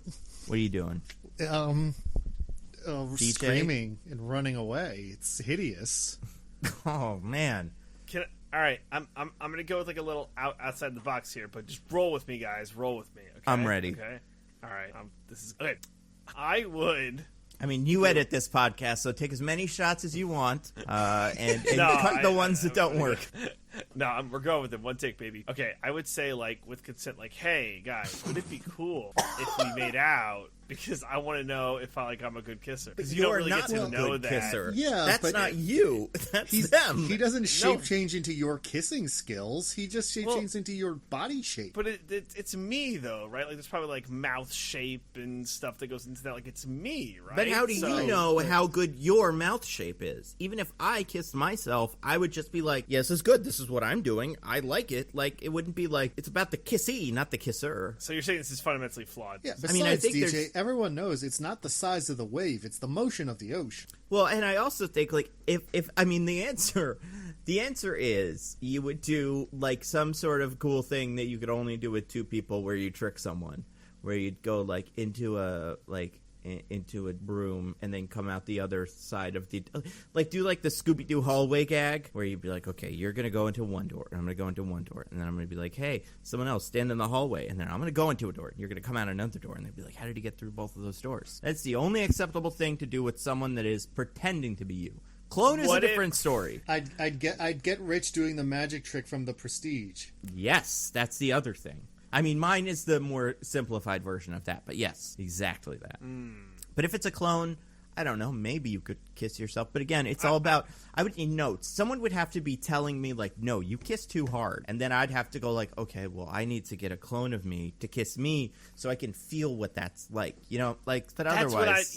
That's what I'm saying. You can, but like, it's not really a clone evaluate. of you. It's just a person with your body. It's the same thing. It's the same thing, right? But he has his... What? Or sorry, they have their own, you know, technique. And then maybe it's, you know, they're using your tongue to do it, but that just tells you what it would feel like if you used that person's technique, and not if you were using your own technique. All right, I get it, guys. I'm wrong, and I'm a weirdo for wanting to make out with myself. Well, no one said that second part. Here, I mean, yes, you are, but also, here's what I would do. I just thought about this. I'd have that guy come over, or girl, whatever, try on all my clothes, and then I just look at them from all the angles and be like, oh, that looks good. I was wrong about that shirt. But then I'd be like, that actually, you know what? I see it in the mirror from one angle, and it looks cool, but it looks kind of stupid on a person from that angle, throwing it away. That's what I would. That's a pretty good one, actually. Yeah. Game recognized game. Game recognizes game. I mean, how would you recognize game without shape-shifting and kissing the game yourself, you know? Okay, wait, where were my notes here? Okay, I like the line. There's a line in here that's pretty fun. You know what? To be fair about this movie, one of the things that I liked about the first Harry Potter movie, which we talked about a little bit when we did that, all those, was when the kids are like, we're gonna get killed, and then Hermione's like, or worse, expelled. Like, lines like that, I think, are the whole pitch for why you're doing these movies. This little, like, this, but superhero, but actually, the high school part is the worst part. I did like the line where Lila goes, this is so unfair, and Will goes, if life were suddenly going to get fair, I doubt it would happen at high school. That's a fun line. I did like that. There's a lot of good ones in there. But that might have been my favorite. That and another one that comes a little bit later. Next, we're introduced to War and Peace. Yeah, his best favorite name. character. Definitely best name. I mean, do you think he even needs to come up with a superhero name? Or he's just, I'm War and Peace? Well, it doesn't make sense, though. The status of secret identities in this universe is very strange. Because every hero, or everyone involved in the hero universe, seems to know that the strongholds are the Commander and Jetstream. That's a good point. Yes, they do. Because everyone hears Will Stronghold, and you're like, oh, you're the Commander and Jetstream's kid. But it's still explicitly called, like, their secret identity is them as the real estate agents. So, like, what's the deal here? Are only normies not allowed to know who the superheroes are? Yes. Which seems like the exact opposite of what you'd want, because the people who are going to threaten you are the villains, and all the villains seem to come from Sky High. Well, that was the weird part about the point. Incredibles, was they all knew who they were, like IRL, right? Yeah, and I like think... when Gazerbeam dies, his regular obituaries in the newspaper, Miss Incredible's like, oh my god, Gazerbeam died. Well, one thing that I think gets thrown real quick under the rug in this movie is when they're talking about that one random girl, I don't even remember, Sue something, where she was like, they were like, ugh, Sue, fuck Sue, am I right? And then, like, what happened to her? Except I wouldn't, because she's a weirdo, am I right? Well, pretty much, yeah. And then, like, what happened to Sue? And it's like, I don't know. I heard she was, like, recruiting supervillains in the school, and no one heard from her again. I'm like, that's a big deal. Yeah. How do you guys not know where that guy is? Who did she recruit? Where did she go? Where did she come from? Cotton Eye Joe. That's exactly how the song's supposed to go. That's People why don't just vanish, right?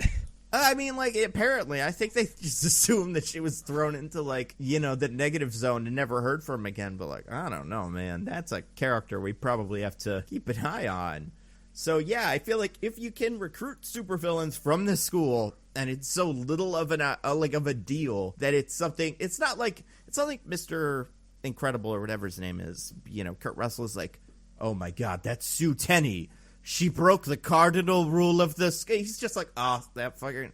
Like, she's like, you know, just a regular guy. Did that normal thing they do. Get the supervillains from the school. So, yeah, they'd find him immediately. Well, to be fair, Jetstream also says it might have been because she smoked in the girls' bathroom. So, you know, that was adorable. She could have been either one. Mm-hmm. She's a drug dealer, too. Oh, Monster. no. Smoking that toke. Just leave that pause in there as long as possible. I mean, DJ is a resident of New Jersey. Yeah, be so excited, homie. Yeah, you guys are cool. New York is cool. Everyone's cool, but Pennsylvania. Am I right, say, it's people? Getting legal here soon, too, baby. Yep, no, we almost figured it out. 2 for 3. Where were we? Oh, right. The War and Peace. We like him. He is cool. Yeah. Even though his name makes no sense. Like, I get that it's a pun, but his powers are fire powers. Like, he's a fire. Yeah, so exactly. What are we doing here? Like how the Russians burned Moscow to prevent Napoleon from capturing the city during his campaign in Russia. You think that's what the name came from? Probably. Yeah, definitely. Yeah. I mean, it is interesting. Some of these powers feel like the kind of powers that are villain powers or hero powers, whatever. But I feel like with a War and Peace type, you just assume he's bad from day one. And maybe that's part of the problem, but also it's like you're save the citizen, which we'll get to. I don't know. He can just burn people to death. That's about it. Hey, why do we have a whole game set up for our superheroes in training where half of them play the supervillain? Yeah. Right? Where half of them get to be like, I love being evil. Let me do evil things. Yeah, I just want to kill all the citizens. I just want also, these innocent people to die. How does War and Peace's fire work? Because if he hits like a lunch tray table, it like melts and evaporates or whatever. But if he hits like a guy, it's like, oh, that hurt, but I'm fine. No burn. I'm good. My clothes don't burn up. I guess that first one was a kill shot, and those other ones were just warning shots. Yeah, for I was fun. gonna say maybe he can control the lethality, and like on those other people, he was just trying to hurt him a little because he was being a hero, but he genuinely wanted to murder Will. So the other ones, it's like non-flammable fire, like non-lethal fire. It's like how Cyclops has laser beams, but they're really just punch beams. He throws punch fire at you, and like it hurts to get hit with, and it's like little sparks. It's hot, but it isn't going to burn your lunch tray unless you have some beef with him. And then he gets thrown into a wall and borderline killed. He should be killed by War and Peace. Yeah, he gets pretty beat up. But he finds his power, his strength from within because he was messing with his friends. Different scene, but yes. Oh, really? Something to think about. We'll think about that in the future. But no, I'm thinking of this. The scene where he beats him up is when that happens. I want to say he gets like thrown into a wall or something like that. Because he goes to the nurse and he's... Oh, that's when Coach Boomer is trying to get him to reveal his powers and literally almost murders this child. Oh, shoot. I forgot it. Yep. Sorry, that's in my notes. Yes, you're right. He does... That is how it happens. Now, Coach Boomer is a piece of shit. Yeah, Coach Boomer sucks. Barring that, though, how was Will tricking his dad? What do you mean? How was Will tricking anyone into thinking he had superpowers? He just lied a lot. I think that was... He just has a bunch of weights on his dumbbell and pretends he was lifting it when his dad walks in. I feel like you would probably want to be like, hey, Will, just want to check. The guy's going to search up a car on you. Can you catch a car? I know it seems like you can because these dumbbells, but like I really have to know because he's going to do it. No? Okay, cool. That's good that you told me. We could still... You'll be fine. Well, Nando, there's absolutely no reason to check. There's no way that my son would be some kind of... Now that is true. A genetic deformity, some kind of lower-class sludge slinking around the edges of the gene pool. I mean, just look at him. Look at his bright blue eyes and perfect blonde hair. He's clearly of the master race. I will say... ringtones abound. Just everybody clip all of this. It's going to be so good. I will say, when Coach Boomer does go to drop the car on Will, and Will lays prone so fast, he should be like, this is my superpower.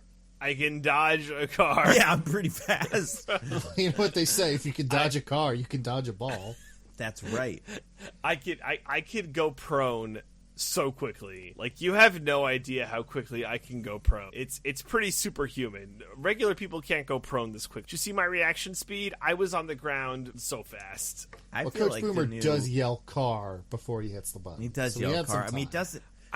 he gets prone really fast. I don't think you appreciate, like, even with that amount of time, the three of us would have been crushed by that car. I'm confident. Maybe you would have been. Oh, please. Yeah. Come on, DJ. I mean, I feel like I would have just been like, I don't want to go to this school, Dad. I think this is going to be a problem. And to be honest with you, Dad, I'm not a superhero. Or I'm a superhero who can't do car stuff. Like, so here's my question about the genetics of Sky High, because it comes in a question here, and then Cloris Leachman kind of explains it. Can you only get the superpowers your father or mother had? Not if you get bitten by a bug or vat of acid. But let's say you are you don't have those. You're just Will. Will shows up. It's like, could Will have gotten laser beams or something? Well, it's weird because the one girl who does plant powers, her mom talks to animals. That's right. Yeah. So clearly you can get different powers than your parents. I mean, to be fair, we all eat, irradiated plants all day, Anything from the great Monsanto Corporation, you can't help but get superpowers from those. But yeah, well, I just meant because there's background from all the nuclear tests that we did a few decades ago. There's background radiation that wasn't present in earlier eras, and it gets into our food and literally everything we eat. Is that true? Yeah, dude. Yeah, it's not dangerous, but it's true. Do you have any it's mostly useful for apartment? Like scientific dating. If you want to see if something is from before the 50s or not, you see if it's got radiation in it. Oh, wow. Real quick, just take your hand and like kind of pass it by a plant and see if that brings the plant back to life. Most people can do it, but not everybody. I'm wondering, like, cause so Coach Boomer is like, he's got super strength. He must because of his dad, and he's a boy, and it's that's got to be it. But like, even if he has flight, he's fucking dead, dude. Like, he's 50% chance of killing this kid. But not with those lying prone powers. I'm telling you guys are sleeping on these lying prone powers. He's got Toy Story becoming a toy powers. He Yeah, can do you just think drop maybe- at a moment's notice. I mean, we skipped some of power play. Do you think we maybe like missed the bit where he's like, okay, so I'm going to teach you guys all how to lay flat real quick. 'Cause that's very good. Just in general, you're going to want to learn it. There's be a lot of people shooting stuff at you. You're probably not all bulletproof, but you have 6 arms. So, we're going to need to know how to dodge. And then we're going to drop cars on you. It would have been funny if he tried to drop... I mean, like, you could drop a car on the melting kid. You could drop a car on the gerbil. You drop a car on a lot of these kids and they'd be okay. But he didn't do that. Well, the point isn't to dodge the car. It's to catch the car. I mean, they're not checking for, like, hey, can you avoid a car? It's a good skill to have. Is this in your power set? And if you could fly, instead of being like, okay, fly, he shoots you off of a little springboard into a wall. That's nice of him. Yeah, I don't know how that would, like, prove flying, to be honest. Well, I guess if you could fly, you would stop in midair. Yeah, it can prove unflying. Yeah, it's true. That's mostly what it does. Because, yeah, Will's entire back gets broken and he dies. And he goes to the nurse. I love the nurse in this. Cloris Leachman? Cloris Leachman. Yeah, Nurse Specs, I think is her name. Oh, because she's X-ray. Yeah, I said X-ray vision. I want to say so. Yeah, Nurse Specs. You know what was crazy? So, you're right. Like, Will gets thrown into that wall so hard. And I swear to God, I thought that there's going to be, oh my God, your superpower is you're indestructible. Yeah. Like, that would have killed any other person, but not you. You indestructible being you. Right? Or like... This is your power. Yeah, maybe his power is indestructible, and he's, like, embarrassed by it because he knows that his dad will hate it because he's not strong. Say basic... Like, the movie's the same. Well, it's like a wimpy power. It's like, oh, my God, my son's power is that... He could get beat up all day. So well. Yeah. I could do this all day. That's his power. Mm-hmm. Steve Rogers... getting your ass kicked powers. He's like, villains can beat me off all day and it won't... I'll never run out of stamina. Yeah, come get him, villain. And if you're the villain that can transform into me, that'll make it even easier. Come on, villain. So, also, if I'm the shapeshifter girl, and I get that they're all kind of like too cool for school. If I were the shapeshifter girl, I feel like they'd be like, I'm a shapeshifter. And they'd be like, really? And I'd be like, yeah, here, I'll show you. I'll turn into any animal. Oh, I don't know, gerbil. And then do that one and then just get by for that by years and years.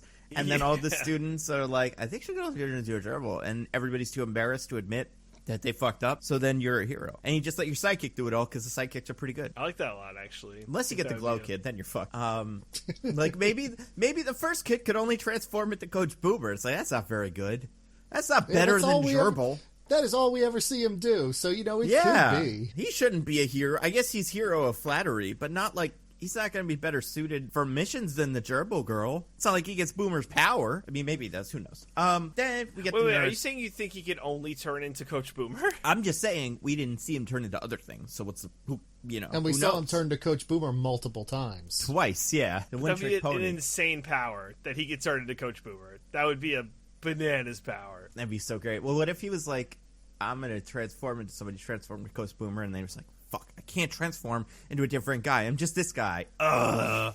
And he just had to make that work for his whole life. And just, he'd be like, I want to take all the classes with Coach Boomer. And Coach Boomer's like, transform. And he's like, I could transform into a dragon to fight this robot, but I think I'm going to transform into something a little bit more handsome. And then he transformed into him, and he's like, oh, never mind. Extra credit for you.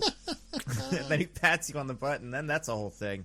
Listen, narcissism works every time. You don't want to get into that. And then a couple of years later, there's a big lawsuit. Yeah. A scandal.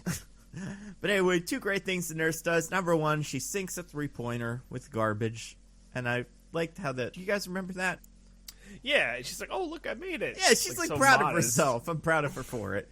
The other bit, so this is where we explain Ron Wilson, bus driver, and his whole bit. So, yeah, he is the one nomad or the muggle of the group. Yeah. Actually, muggle isn't it. What is it? There's another word for it. A squib. Yeah, he's a squib. That's right. And he's like doing karate with the little push broom thing. And we're like, look at the sad, pathetic fool who, even though he won the genetic lottery and having 2 superpowered parents, he still ended up being a filthy degenerate. We all take pity on him and let him caper about like our pet monkey. But deep down we all know that he's no better than the normies we despise. Even though his job is drive a fucking spaceship, pretty good. Better than most jobs anyone has on the planet. Like, he's doing okay. Well, yes, because we're hypocritical, even though we all know that he is of inferior genetic stock, because we know his parents and we know that they are good members of the master race, we'll take pity on him and let him serve as some kind of errand boy or a pet monkey, like I said. He'll be spared, but generally. When the purge of the normies comes, we will spare Ron Wilson. I mean, Ron Wilson will be one of the first to go post. Once we have to, cut down on the super powered people, then yeah, he's low on the list. But he will survive the first purge. Right. God. Okay, so he's great. What else about him? That's pretty much it. That's where we get the lollipop popsicle stick explanation of how superpowers work. Yeah. If you get one parent super, one normal parent, you'll probably get the superpower. But sometimes, for some reason, if you get two super parents, you might have no powers at all. I mean, you really could have probably just explained it in terms of Mendelian genetics. They teach that in high school. You know, I think you would have grasped if you'd said like dominant and recessive. I mean, I think this high school kind of sucks. As a high school, I don't think it's very good. Yeah, they don't seem to learn things that aren't like fighting crime. Yeah, they're going to be very stupid adults. I feel like as superheroes, I'd be shocked if they knew like half the president's names or something. Like you'd just be like, I don't know. Well, the presidents call them all the time, though. Well, the recent ones, right? The current president calls and they amass all that knowledge. Like, we've had 7 presidents over the past 50 years call us. We're good. That's true. And I guess how many do you really even need to know off the top of your head? Right? 7. That's it. But yeah, we meet the last one. I guess there's 2 more main characters that are like the teachers. But first main teacher is Mr. Boy, All-American Boy. He was Commander's sidekick. Yeah, he's great. Love that character. He was very funny. Yeah, I liked him a lot. I like what he brought to the table. There was like, do you remember on the chalkboard? It was like, holy blank man. I'm like, what was that lesson? I love these quips. I love this quick change energy. He blended into it with such verve. That's a lot of verve. Such joie de vivre. He's the je ne sais quoi. He's like it's funny because he's part Bucky, part like Robin kind of, but also I feel like he's, if anything, more of an analog to the what's his name, the kid like Robin. No, I was gonna say the one that would eventually be Stargirl, but before that, it was like Star Kid or Stars and Stripes Kid or something. What's this guy's name? All-American Boy? What's I don't know.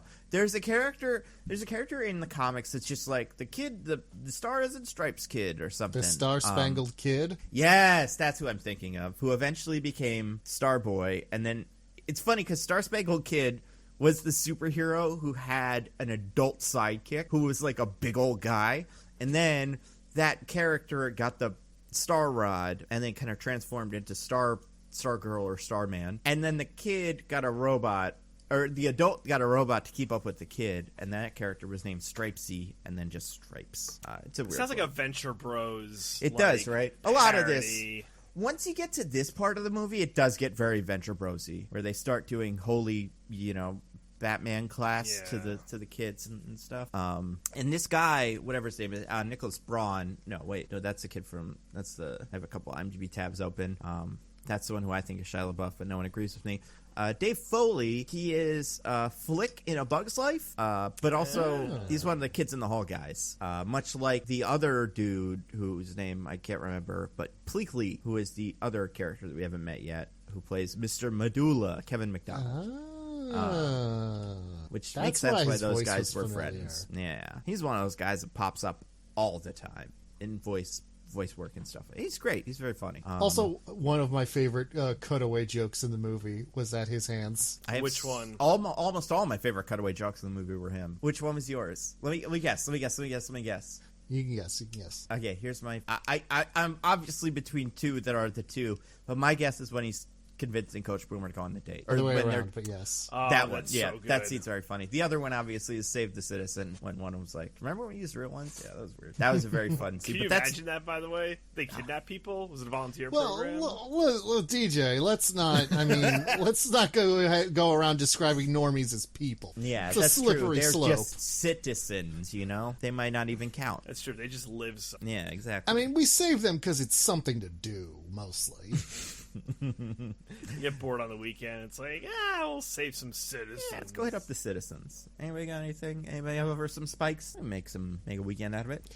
I have to say, the conception of superheroics in this movie does seem very divorced from the idea of helping people. Yeah, right. I mean, it is like in Venture Brothers or other, series that have that vibe where it's just kind of an industry where, like, you're a superhero, excuse me, and you're also, like, you have a secret identity, and you're mostly a secret identity. In the case of the Strongholds, they are very successful realtors who spend a lot of their time doing realtor stuff, which is very funny. But then every so often there's a superhero thing, and it's like a robot, and then you go deal with that, and you're back to real estate. So it's almost like a hobby, or like an Army Reserves kind of thing. It's not a full-time job. Even though the stakes are so high, I mean, it opens with them casually beating up a robot, which, it seems that you think, like, the U.S. might have a more organic response for that they don't need superheroes, but it was not the case. I mean, it seems like you could just throw a heavy thing at it, and that would probably do it. Right? And the military has a lot of heavy things, like so many heavy things. Yeah, they have those hats that are half hats. They could throw one of those. Well, you see, DJ, this is the universe where AOC and all them crazy socialists got their way, and the U.S. DoD budget's been slashed down to nothing. So we gotta rely on these superheroes because when you call 911, well, buddy, your cops just ain't showing up because we defunded the dang police. We would prefer private contractors for these kind of scenarios, right? Like, it's better to let the market decide and pay people to do these kind of things. Yes, it's a Homelander kind of situation. I want a Disney-like corporation to do it, basically. And speaking of Disney, this is a Disney movie from Disney Plus, much like we were talking about Disney, Disney Channel original movies, but like a lot of people have been like, make this a Disney Plus series. We need more of it. I can see it, but I don't love it. I mean, at this point, you'd be making just a different series set in this universe because these actors are all adults now. You can't make this movie again. I mean, we got the de-aging stuff, right? We're good to go, baby. Yeah. Plus, sometimes they all just pretend to be children again. Like in movies, the children in the high school often are played by 30 or 40-year-olds. Why would that stop us here? That'd be really fun. You mix some of the originals in with actual children and just have them like, okay, you do your homework, and then it's like, an old man. That's fun. Yeah. Where was I going with this? Oh, okay. So, yeah, we have hero support school or whatever, or hero support class. It's like doing grappling hooks and stuff. Yeah. I feel like it might be time to start transitioning to the villain and like what the I guess the later struggle becomes in the movie. Because Will gets cool, right? Will gets his powers, and then it's like, oh my god, Will, you're such a cool guy. But it doesn't totally corrupt him. Like, he keeps his integrity intact for the most part. Sometimes the Mary Elizabeth Winstead comes and swoops him away, but still, like, mostly keeps his integrity intact. And that's like our intermission as we transition to the third act-ish of the movie. Sure, I would say the third act of the movie takes place at maybe the second act. The second act of the movie. So yeah, the second act, I guess. Yeah. Well, like Will has his powers. He's living that like school life where he's defending the sidekicks. He gets upgraded to hero class. He's no longer in. Right. He no longer has Mr. Boy. Now that everyone realizes that he truly is of the master race, like his dad always knew all along, then he's allowed to be a first-class citizen. Yeah. It is fun when he has the whole like emotional coming out to my dad moment, and then the couple scenes later, he's like, I was actually wrong, Dad. I don't need to come out to you because I'm what you thought I was. And Dad's like, oh, thank God. Here's an Xbox. Yeah, his dad you again. Dad was like struggling to be like, it's okay, son. I love you no matter what. I support you. And then he's like, oh, it turns out I was wrong. I am a first class citizen. He's like, oh, thank God. Oh, you have no idea how much I was keeping that in. Oh, Jesus Christ. When the school called me and told me you destroyed school property from your superpowers, I almost came right there on the phone. I just could not. I was so excited. I was like, excuse me, Holt. Oh, God. That's right. And my son's a true hero. Will is in trouble in that moment, even though he pretty much got beat to death by by the fire kid. Yeah, I don't know why he's in any trouble. Liz, I know this is kind of a thing that really does happen because of like school policies where a bully starts a fight and then both kids get in trouble. But it's always so weird to me in a movie where we're supposed to be like, the hero needs to learn a lesson about not using his powers irresponsibly. And I'm like, a bully started beating him up, and then he beat him up back. I mean, come on, guys. And it's like they're two different superpowers. What do you guys think happened, teachers? It's on fire. The whole room's on fire. It was him. He did it. I threw one guy through a thing because he was the bad guy, and I was like, oh, that'll do it. Also, Warren can just take a hit. He can get thrown through a wall, and he's fine. He's pretty good. He might be the best one. Well, all superheroes kind of just have the ability to take a punch power. Like, not even in this movie, just in all continuities everywhere. Yeah, that's true. I'm going to say, does anybody in this movie get punched and lose?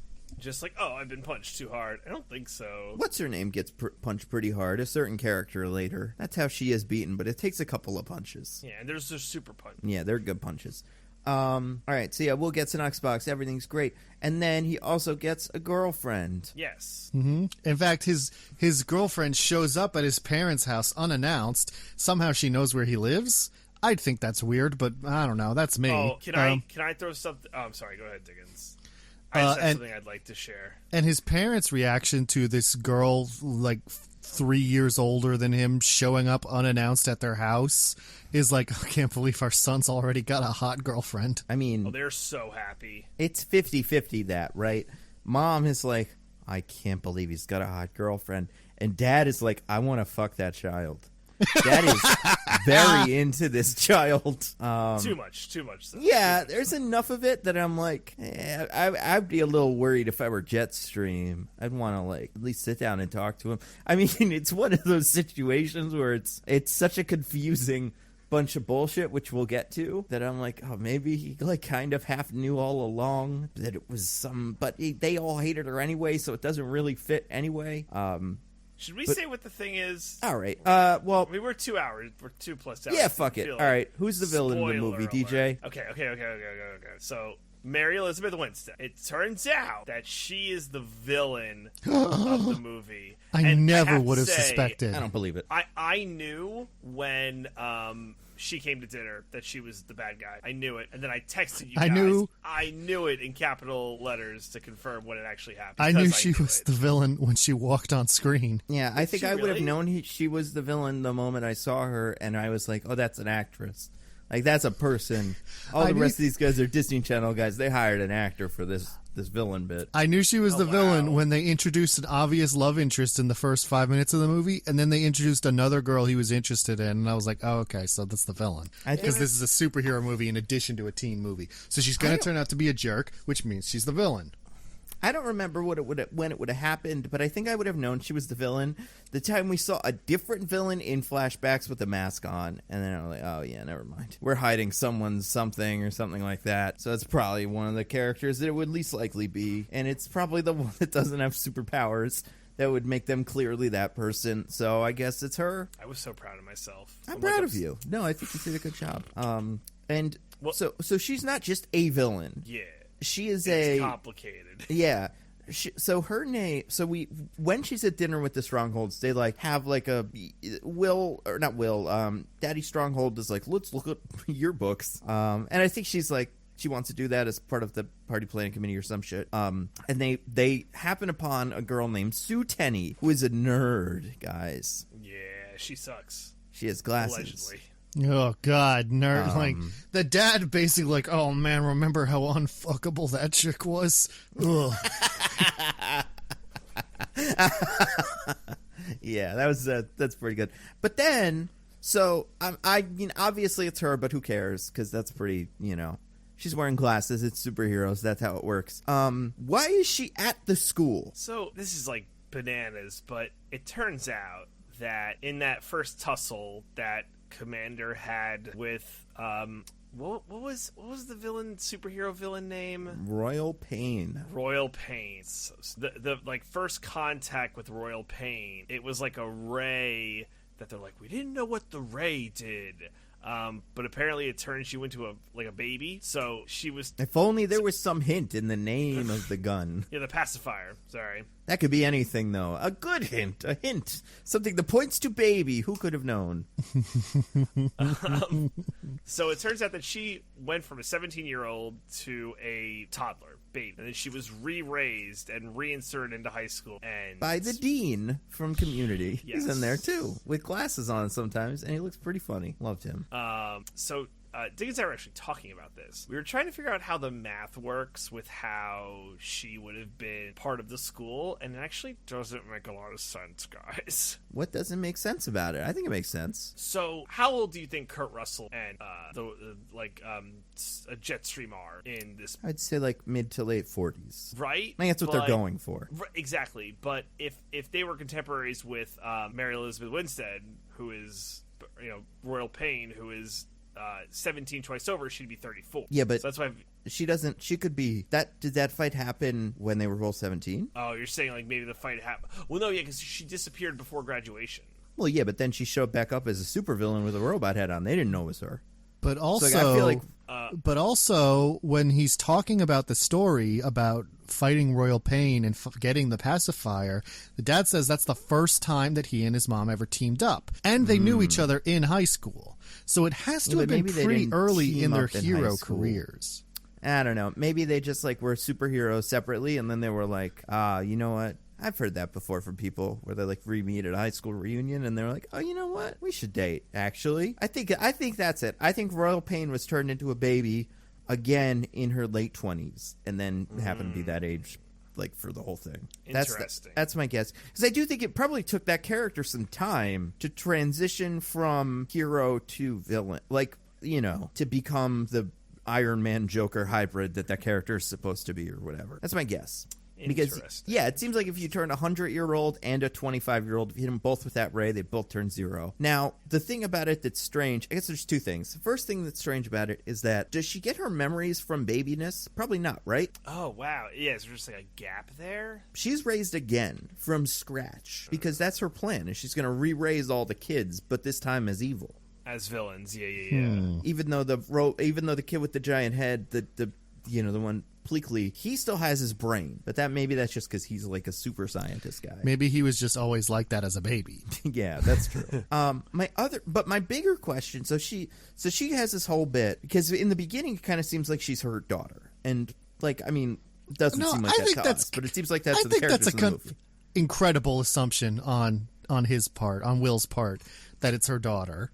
Yeah, because they look identical. Yeah, and I think I guess they're it can't be. She's so old. But by the time it's a baby Ray, I think a lot of new options come into play for how old this character might be and why. And I think that would be the first guess I would have. Maybe he's well, I'm thinking about it, and it couldn't have been this Disney villain's plan to be a woman in her 30s and then go make out with a teenage boy. That's part of her evil plan, to be a pedophile. So she must be her daughter. But again, I think if you're raised, I think they are raised from baby. It might as well be a different person that is technically still her with superpowers. So I think she's technically she might as well be a 17-year-old or 18 or however old that character's supposed to be. Because otherwise, the plan doesn't make any sense. Does that mean the henchman just raised her and taught her that all this happened, but she doesn't remember it? I think so, yeah. And the henchman says that too. She says that. She's like, and I made Stitches raise me to be so I think he did, yeah. Because otherwise, she's going to raise the commander, and then he's going to become 15 and be like, oh, I remember what happened. Okay, I'm going to kill you now. First of all, Stitches also has one of the best line reads in the movie. Is it the Xbox one? No. Oh, that's my favorite.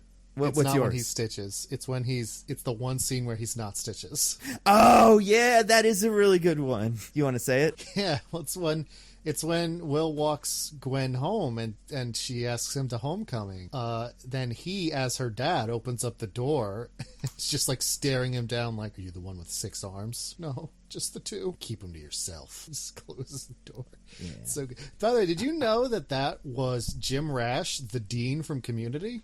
I did know that. Yeah, Nando said that. Yeah, he sounds so much like the dean. Listen, sometimes my brain doesn't work, and then this happens. Well, I mean, I don't think I knew it was him the first time I saw it when it came out, but I definitely before Community existed. You probably didn't know. Well, no. Yeah, but he's been in stuff. So he was in that 70s show a little bit. And that was like around the same time. So like he was in stuff, but yeah, it was Community was really when he like, you know, came up, which was a little bit later. So I think when I came back, I was like, oh yeah, that's that guy. And I mean, he's also like he's like a writer, right? He wrote like The Descendants and some random movies. So he is friend to all the people. Jim Rash.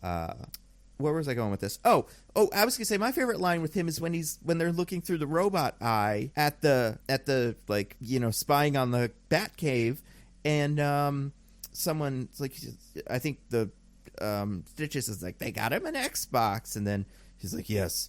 And he's like, I saw time to strike now. And Payne's like, no, we have to wait. And he's like, time moves a lot faster if you get an Xbox. Like, I thought that was a really funny line. By the way, I said this to DJ during a break, and if he's already repeated it and my brain has continued to fail me, then I'm sorry. No, this has not been said, so yeah, you're good. So obviously that is not Mary Elizabeth Winstead's voice. Oh, yeah. Yep. No, it is. This is actually not what I was going to say, but it is Patrick Warburton's voice. Very famous. The Tick himself. Yes. Very famous guy whose voice you hear because it's distinctive. Mm-hmm. Elaine's boyfriend in Seinfeld. Also. Yes, Kronk, as we all know. Kronk in The Emperor's New School, the TV show spinoff of The Emperor's New School. The TV show that this is based on, yeah. But the suit actor for the character in those scenes is actually Mary Elizabeth Winstead. She did all those scenes. Is that why she has those humongous platform heels? Yeah, I guess. Did you catch that, DJ? I did not. My God. Do you have it open? Can you go watch it real quick? Like, you know, I can pull up Disney Plus. So I'll give you a second.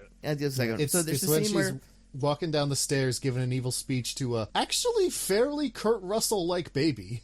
Yeah, they really nailed it. I mean, casting all over the board. Central casting really got it with that one, with that baby. Yeah. But yeah, she's it's a fun costume. So I buy it for sure. It even had that like thing. So we do learn that character Sue Tenney is a technopath. That's my question with her. Why is she at school? Why was she there the first time? What, because she's just like a technology like genius or whatever? Well, but she says that. She's like, I'm a technopath. But when I had powers in the 70s, no one knew what they were. Oh, so yeah. You didn't have powers then. I also had this thought.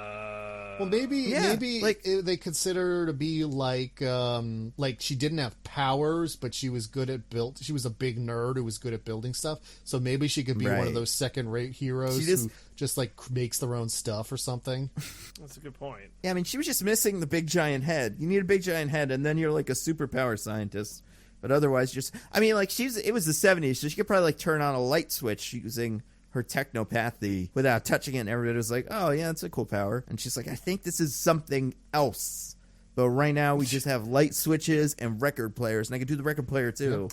Those are the only two pieces of technology in the 70s, well documented. It was a really simple time, and it was better for it. Really, when you look at our social media, I think the revelation that she's a technopath, what does that mean? It means she can wave her hand over the raw parts of a freeze ray, and it becomes a freeze ray. Yeah, it's pretty good. And she can make out with teenage boys. So. She is a teenager. I think, and I don't want to gates it up here, but I do think the law, like the rules set up in the movie, make that kind of okay.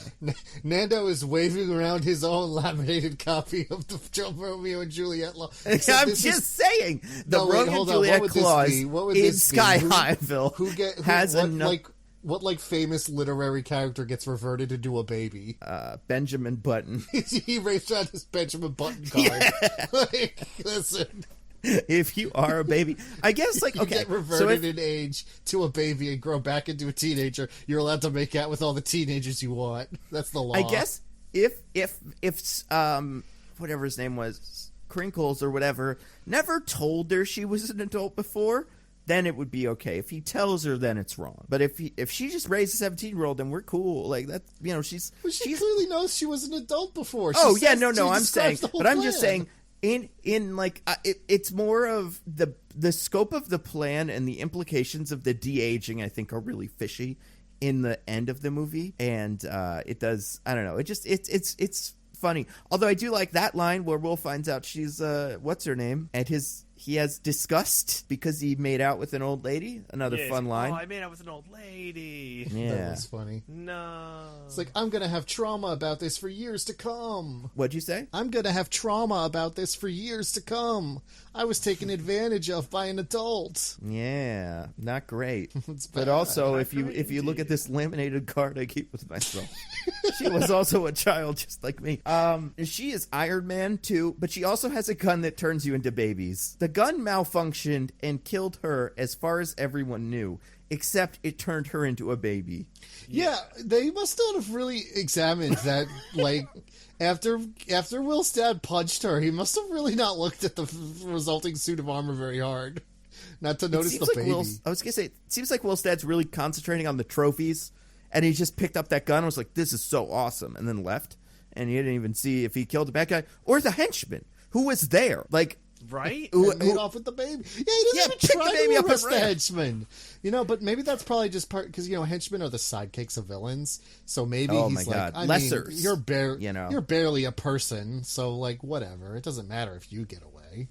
yeah, especially that one. That sidekick, I wouldn't say necessarily on brand with the hero of its guy. It's a a Harley Quinn. Yeah, but the guy isn't the Joker. It's like it's Royal Pain, so I guess it's going for like Techno Knight kind of thing. I got a big Kamen Rider vibe from it, but a villain. Well, I guess if you had to like get at it, I guess it's a little bit like court jester plus knight, and it's a medieval thing. And I just don't think that's communicated by the costumes. No, and this is something that I think I'd have to take up with like some other class in this school that's like super costume design. But like you really have to envision a specific thing that unites us both, and yeah, it's just not there. I gotta say, in general, I got very Power Rangers vibes from the villains in this movie. Same. Oh like my the two God, of them same. felt very Power Rangers. I mean, and the bullies were very Bulk and Skull. Yes, absolutely. Oh my God, yes. Oh, we haven't talked about the other bully yet because she hasn't come up, but she's really, really weird. Well, we see the cheerleader, right? Yeah. What's her power? She's multiple She can man. Multiple man. So, like, I've always had trouble with this, and I think a lot of the comics have done a lot of good work to kind of figure out what this is like. Does she make 6 hers? Like, are they clones of her, or are they just, like, projections of her? You know what I mean? Are we in a prestige situation, or is she, like, remote controlling another version of her from her own head? I think it's the latter because that too. one time Gwen gets a call from her and they're like all talking at once as though they are all thinking and saying the same things. Yeah, I think that's right. Which means whatever she's doing with the cheerleading is very impressive. She's Yeah, that's having, like rubbing your 7 belly thoughts. and patting your head, but Yeah, like 6 times over. exactly. If you were the 6-armed guy rubbing your belly, patting your head, Oh my God. doing the hand jive, and also twerking, that would be the equivalent. Also, all of these kid henchmen, do they know that she's the supervillain lady? Or are they just down for this mass murder plot without knowing all the details? Is it murder? I mean, we're just turning them into babies and raising them as villains. I mean, I guess that's true. Well, she was going to crash the school on the ground. Nando, yeah, she's gonna. Yeah, but kill those a aren't bunch of people. I guess the they're not people that would have hit. people. Yeah. Killing the normies, they're not people. All the important superior race people are getting on the bus as babies, and we're flying away with them. But what if one of the superheroes didn't have superpowers yet, and they were under the thing? I guess they wouldn't be supers yet, and they would still be normies. That makes a lot of sense. Well, that's what makes them. That's what makes them villains. The heroes will save normies because it's possible that one of those normies may be a superhero. That's and right, they like haven't the gotten their bus power driver, yet. Like the who bus is driver. validated by getting powers at the end. Right, and then the villains, they don't care if they might be superheroes or not. They'll just, kill normies or not kill them, whatever. The normies really aren't important to them. So that's what separates a hero from a villain. A hero knows that a normie could be a hero and therefore won't indiscriminately slaughter them even though they're not people. A villain will. It's like that classic line from that classic like fascist eugenicist movie. Not everyone can be a great chef, but a great chef can come from anywhere.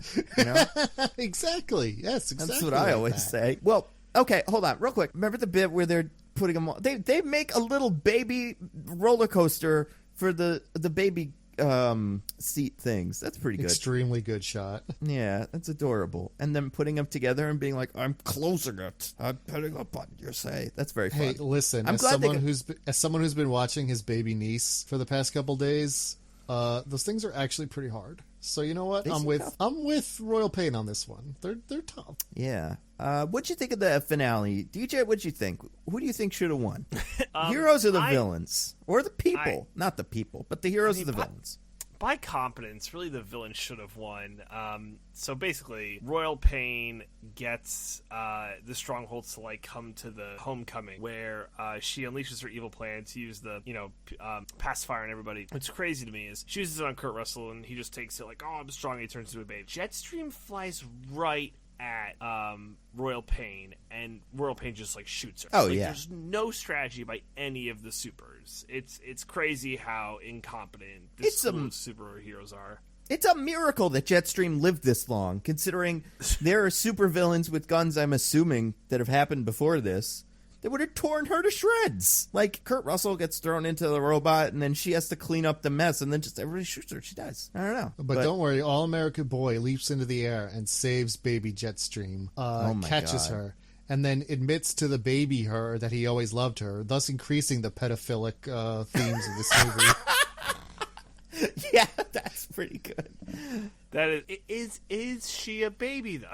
I mean, she is, right? Well, you but can't have your cake and eat it, too. You can't argue that it's not pedophilia when Royal Pain makes out with a teenager because she was de-aged, but then it is also not pedophilia because she is a de-aged adult. Listen, Diggins, we've all been at dinners together. You know, we've all seen each other at dinners, and you saw the women. I'm making a Matt Gaetz joke. It's probably not going to land. Listen, oh God, he's the funniest thing in the world right now. I mean, he's terrible, but it's funny that he's going on interviews. But the question that kind of brings that up is they're able to de-age the adults back to adult age with the memories of being adults. That's true. So they don't organically turn back into I think adults. The movie's kind of debunking your argument here about why that. Maybe the mad scientist does that, though. That might be the mad scientist, like specifically being like, "I'll flip the switch on the gun from memories to not memories." So actually, Diggins, we're covered on both sides because the movie takes two different approaches to the re-aging. That's right. So But he also said that before he knew that would happen. He knew. he knew. He knew. He's like, I'm in or I'm out. It's, I mean, he turned into a baby immediately before, so who knew? Maybe he was like, listen, if you're a baby now, I'm definitely going to be a baby soon because there's no way I'm not getting hit with this gun. So maybe we can be babies in love. I don't know, man. He's a weirdo. What can you imagine though? The fact that he's like, oh, I was Commander Jetstream's famous sidekick and they loved me, and then Wells like, they never talk about you. He's like, why? It's probably because of this shit. You're probably like writing love letters to Jetstream, and you probably got fired because of telling babies that you love them. It's weird. Yeah. If that's what you do to a baby, imagine what you do to an adult woman. It's okay to tell a baby you love it if it's like your child and you love your child. That's fine. It's weird to tell a baby that you're in love with it romantically. It is weird. That is very weird. Even if you're its sidekick from later or from like the past. And also, speaking of that, so other characters that get turned into babies. So you got those three, and then the main teacher or the Principal Powers or whatever gets turned into a baby, and that's whatever. She stinks. We don't see her have any powers. Boomer really takes it like a chump, and he's like, "It's good. It's good. It's awesome." He still has, after 4 people have been turned into babies, he's still holding his plate of hors d'oeuvres that he has to put down to go deal with this. It's awesome. And then the end of the movie happens. They all fight. I don't know. Any of the fights end good? A sprinkle of bestiality to go with the pedophilia. Where's the bestiality? Because she turns into a little hamster, and he's like, I love you. She turns into a guinea pig, and she starts going down the pipe to stop the anti-gravity device from failing. And the guy you think is Shia LaBeouf somehow, he is, goes like, look at those cute little legs. About the guinea pig. Maybe it's the cuteness in terms of like animal cuteness, Maybe he's there for both sides of the relationship. He thinks she is a cute animal and an attractive human. I don't know. I mean, he's the one that looks like a 40-year-old to me, but he actually might be young. But it's just because he's so tall. But he's taller than everyone else, but he also wears a suit that goes up to his knees. Like, did you catch that in the scenes where he's dancing? His clothes don't fit him. It's weird. He's a weird-looking kid. He's still got his boy clothes. Yeah, right?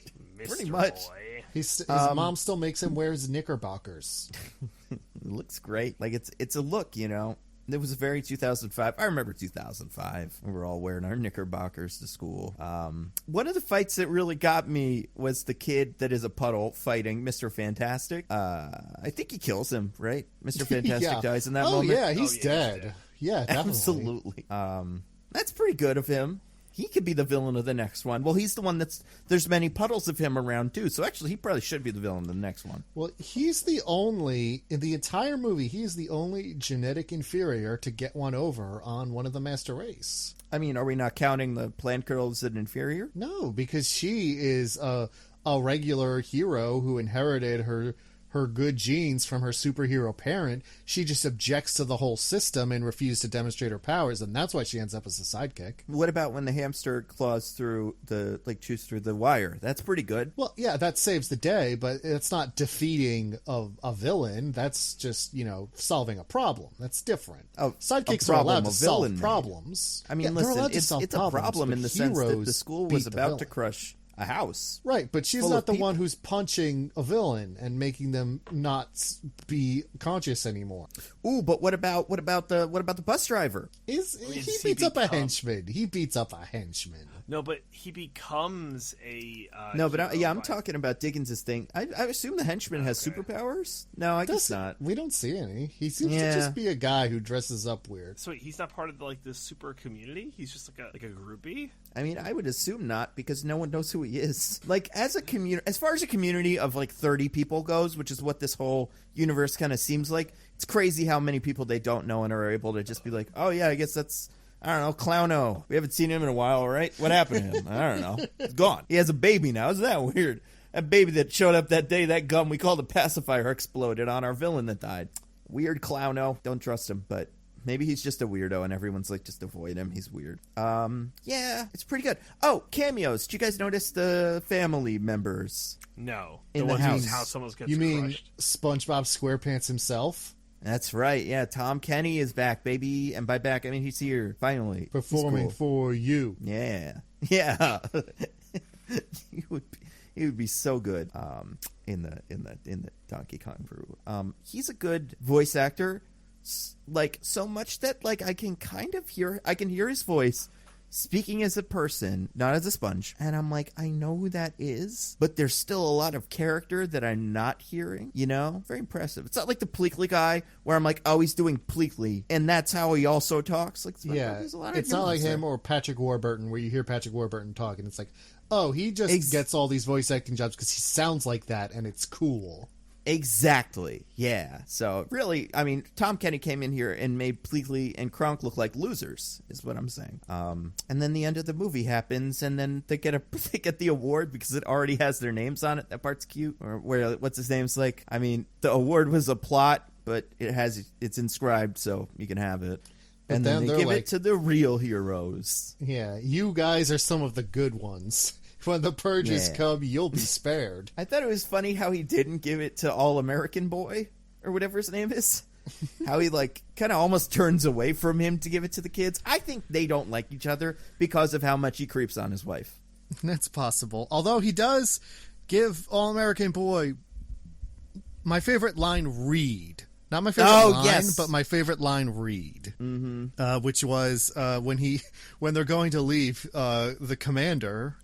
Kurt Russell turns to All-American Boy and is like, well, All-American Boy, whatever you're teaching them, keep teaching them it. Yeah. I can't even do it. He just says it in such a weird way. It's even though it's a totally banal line, it's so funny. All right. Let's all try it. DJ, do you want to take a shot? I'm not. What do you guys go first? I already did it. I'm trying to think of it. I'm trying to imagine the scene in my head. It's like, all right, All-American Boy, whatever you're teaching, keep teaching them it. And then he like turns around. It's kind of like that. I don't know. All right, all-American boy. Whatever you're teaching these kids, you keep teaching them it.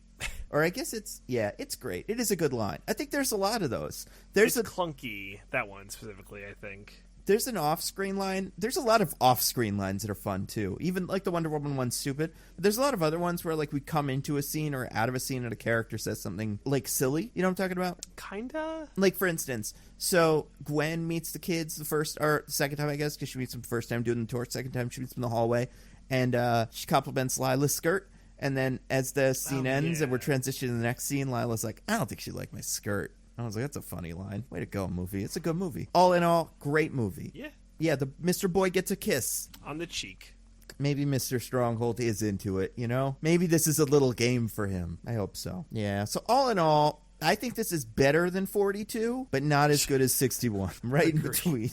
Yeah, I don't know. I liked it. I think it's a good movie. I was pleasantly surprised with how well it aged. Yeah. Oh, yeah. It holds up like shocking. I think we might get a sequel or something. It's relatively well like regarded. If we can get a Snyder cut, we could definitely get a sequel of this or like a show of this. I just feel like we're in a different world of super funding.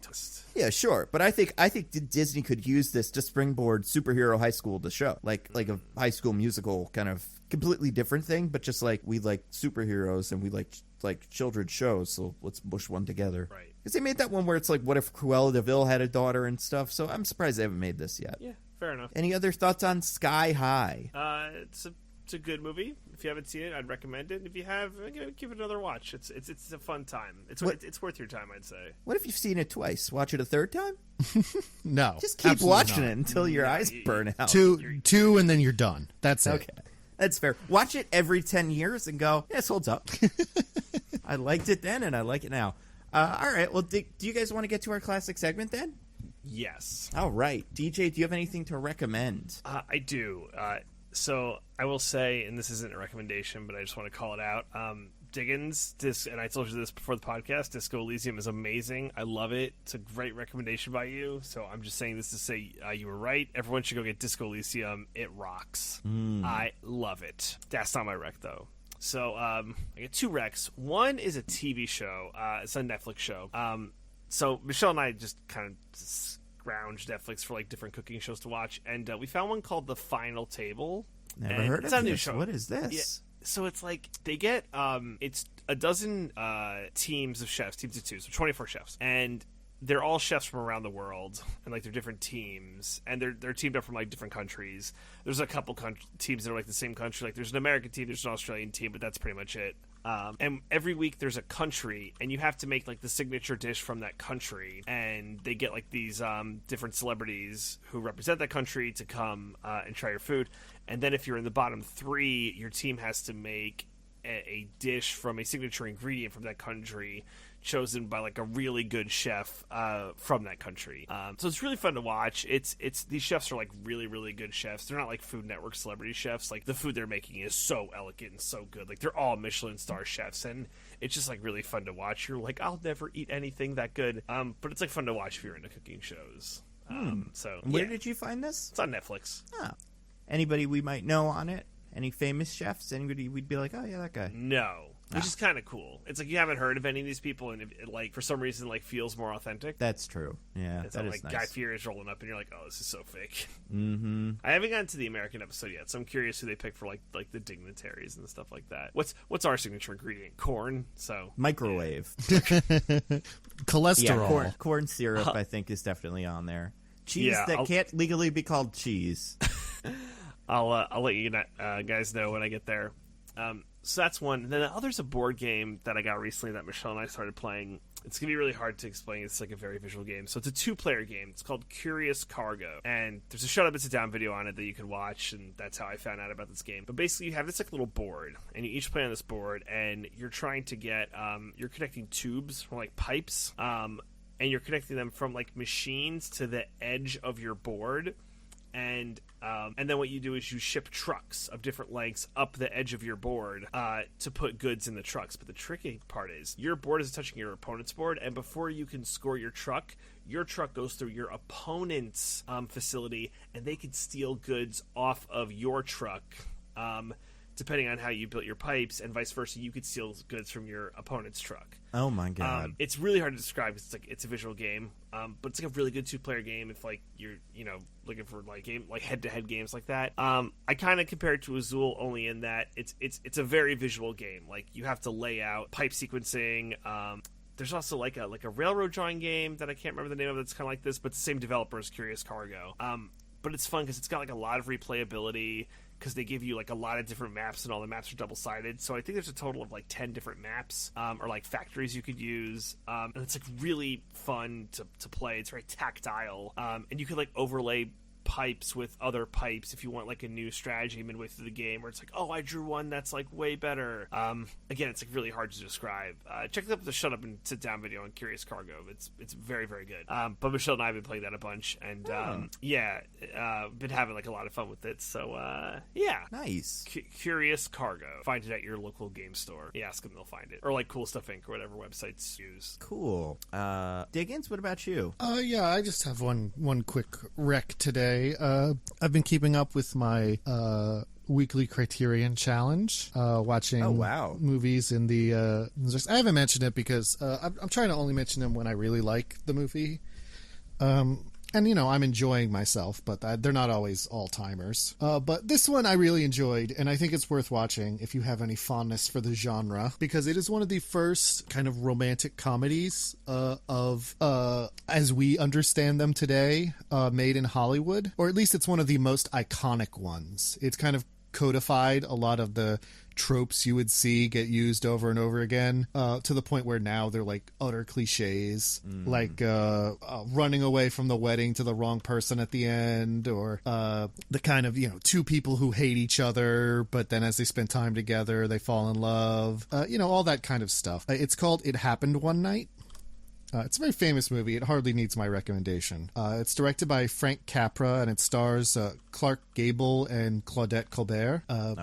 It's very funny. Like I said, it's the basic plot is that Claudette Colbert is an heiress who is trying to run away from her controlling rich father to go elope with this famous airplane pilot. He's obviously some kind of like Lindbergh or something, XP.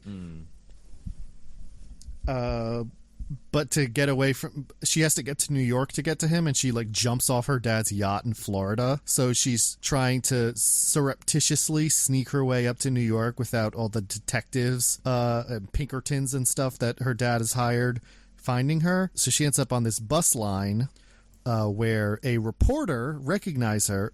A recently fired reporter, played by Clark Gable, recognizes her and agrees to help her get to New York in exchange for getting the exclusive on their story after they get there. But of course, as they spend time together, even though at first they really don't get along and they're constantly arguing, they end up falling in love. But it's very much primarily a comedy, I would say. There's really sweet moments, but it's a really funny movie. And on one historical curiosity, it contains a lot of the inspirations for the character of Bugs Bunny.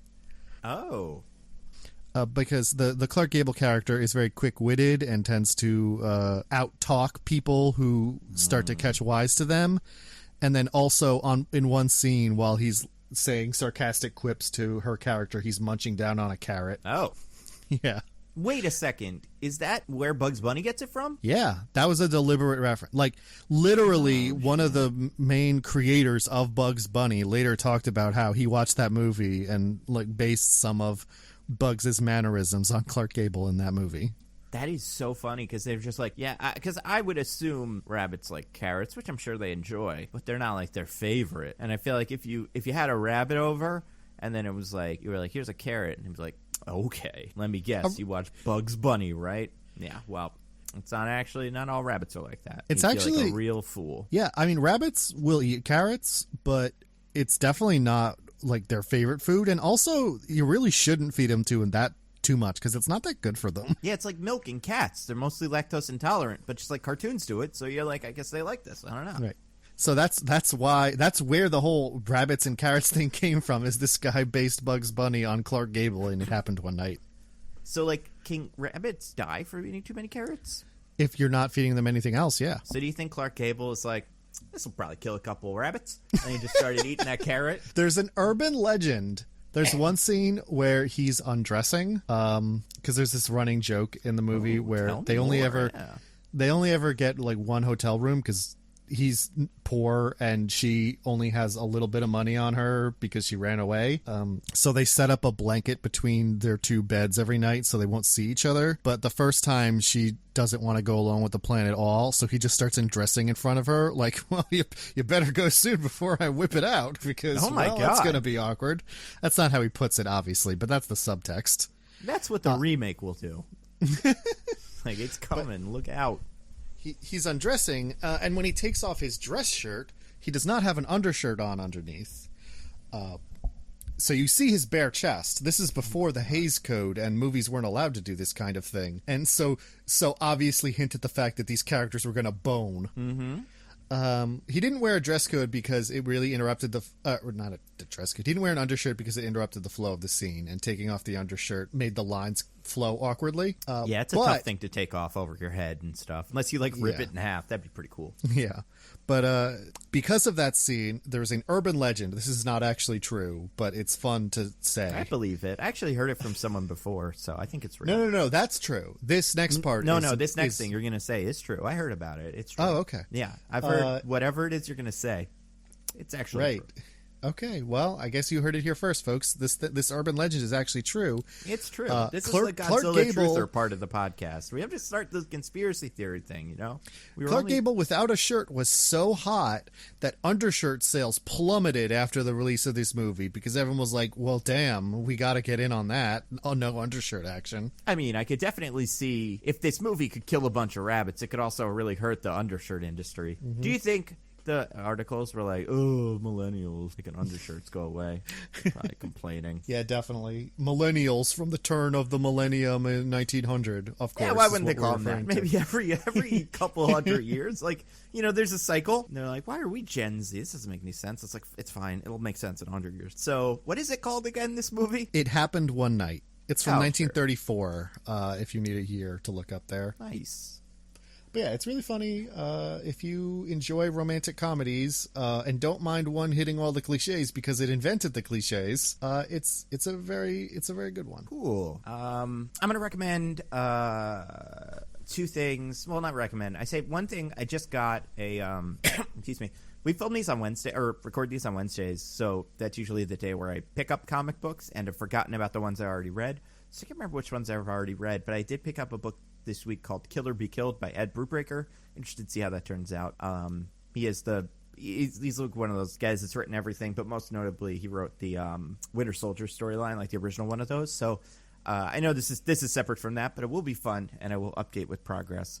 My main recommendation for this week is Hannah and I played a game this weekend called It Takes Two, which for people that don't know is a good two-player game that I think like knowing less about it when you're going in is fun, but it's not like a huge spoiler. But it's like a very much like in the vein of like a, you know, God, what's that one with the two people and like they're breaking out of prison or something? A Way Out. A Way Out. Yeah, it's in that vein where it's like a game constructed specifically to be like you are doing a two-person game with that is not three or not one. It is two people, and you each have different tasks, and like you're going through levels. It has a weird like marriage counseling kind of sub story, which is kind of funny. It's for adults, even though it's like it looks like it's for children. And it has a level in it that we played the other day, which is just like unbelievably brutal. One of the most upsetting video game levels I have ever played. So if anybody's played the game, finished it, you know exactly what I'm talking about. I would say, but yeah, so it uses the marriage counseling as kind of a skin for all this other stuff, but you're like little people kind of going through different levels. So the level design is very creative, and it gives the game an opportunity to kind of shift what kind of game it is and what you guys are doing. If it's a kind of third-person shooter, or if it's a dungeon crawler, or if it's, you know, puzzle solving. There's a lot there. So it's a lot of fun. It was on the He's like a PlayStation Store. I think that's where I downloaded it from. And I would say it's definitely worth a look if you have two people that can play it. I think you could do it online, and I think you can like have one person have it and one person downloads like the player companion, so you don't have to pay for it, but one of you has to have paid for it. But it's a good couch co-op game, which is something I'm always looking for. But yeah, beyond that, I haven't really. Those were the two things besides Captain Falcon and the Winter Soldier, which is fine. And then Invincible, which I love, which everyone I know refuses to watch, and they all should, especially if you watch Sky High and you're like, I'll take 1.5 ratings above this. I want to go from PG to like somewhere between PG-13 and R maybe. It's a lot of fun, so I would definitely recommend Invincible. We're like 4 episodes in. Yeah, so that's it's a lot of fun. Next week, what are we doing? Mortal Kombat. Oh man, that was probably audio poison. Yeah, I'm sorry. I love it. I can't wait. I love them. All those games, all those movies. Mortal Kombat is so fun. I'm very excited to see it because I haven't watched that movie since maybe college max, because my old roommate was a big fan. So I'm sure it has aged even worse since, but I'm hoping it's kind of come around the corner, and it is now. I'm sure it was so bad it's good then, but I think it's going to be really that now. So yeah, we have Mortal Kombat this week, Mortal Kombat Annihilation next week, and then Mortal Kombat. It should be called like the Mortal Kombat or something, but the new one, Mortal Kombat 21. Yeah, in this next week, the one that will actually come out in theaters and on HBO Max. So keep an eye out for that. Anything to plug? So Roses and Rejections, we just did The Circle. Getting ready for The Circle season 2, which comes out next week. Very exciting. Oh my god! What were your thoughts on The Circle? What did Michelle think? Had she seen it before? Oh yeah, we had both seen it when it came out like a year ago. Okay, so we just did like a little recap. We both love it. Yeah, it's awesome. And we also were on a podcast called Pop Break Assembled, where they got a bunch of the Pop Break podcasters together and talk about like Marvel and WandaVision and stuff. So we got to talk about that, which is really fun. And you got to hear like the Pop Break podcasters. So check that out on the Pop Break TV feed. And I'm writing something for the Pop Break on SmackDown because WrestleMania is this weekend, or probably like already happened by the time this comes out, but. Yeah, so it might not even be relevant, but yeah, my thoughts. I've been like on and off with wrestling. It's on Peacock now. So I have to get Peacock. I know, I have to get Peacock if I want to watch WrestleMania. It's the exclusive home for WrestleMania. Word to say. It just isn't. You sure? Yeah, I don't like Peacock. I think it's, besides all of the silliness about it, the eek-ock is such an awkward sound to say with your mouth. It just isn't fun. I don't care for it. NBC's streaming service is the exclusive home of WrestleMania, so... I mean, to get Peacock. Say what you will about a certain other streaming service. Fun name, you know? Love me to, like, saying Quibi is a treat for your mouth. And I think Peacock, if they were smart, would just bought Quibi so they could have called it that. But everybody in the immediate earshot of Quibi were short-sighted anyway, so they probably wouldn't have sold it because they knew they had a real gem on their hands. To the moon. Yeah. Diggins, what about you? Just the usual. You can see my newsletter, alittleperspective.substack.com. I also did, you may have seen on Twitter, I did a guest spot on the Fun and Games podcast. I put together a little, they call them side quests, where they get guest hosts to talk about some of their favorite games. So I did one talking about Hollow Knight, a game which I think has been wrecked on this podcast before, and I really love. So if you want to check that out, you can go to 1 second while I look up the link here. Here we go. You can go to you can check out their their Twitter, Fun and Games Pod, or you can go to acertainpov.com, which is the network that they're hosted on. And in the Fun and Games Pod feed, you'll be able to find certainpov.com is not the website. Oh my goodness, you'd think I'd be better prepared for this, but I'm an idiot. Is that something else? It's certainpov.com. Oh. This is what we're looking for. And then if you go to the Fun and Games podcast on that website, you'll see mine. Episode 70, Hollow Knight with Chris Diggins. Nice. Cool. Yeah, I don't really have anything besides, like, I put out a video the other day about why Falcon and Winter Soldier is weird, which is fun. And then after that, who knows what videos show up. But other videos eventually. Maybe I'll make one about Space Jam. What do we think of Space Jam trailer? It looks weird, huh? Weird little thing. Oh, yeah. I can't wait for the Clockwork Orange boys to commit a violent rape halfway through that movie. Oh, my God. But Pepe Le Pew can't be in there. Yeah, maybe he's in there. Maybe he's, like, behind him. I don't know, man. I don't know. We're getting it, though. We're getting that. We're getting a Ghostbusters movie. Paul Rudd goes to a grocery store. They put out a clip today. Movies, guys. It's never going to end. Yep. Which is great, because then we'll have lots of things to talk about, or we'll look at weird old 2005 superhero Disney Channel movies that might as well have been Disney Channel movies. And next week we'll do Mortal Kombat. Until next week, I am at Nando V Movies on Twitter. I'm at Zippy by Day. I'm at This Is an Odd Name. Goodbye, everybody. Goodbye. Bye. Peace. We love you.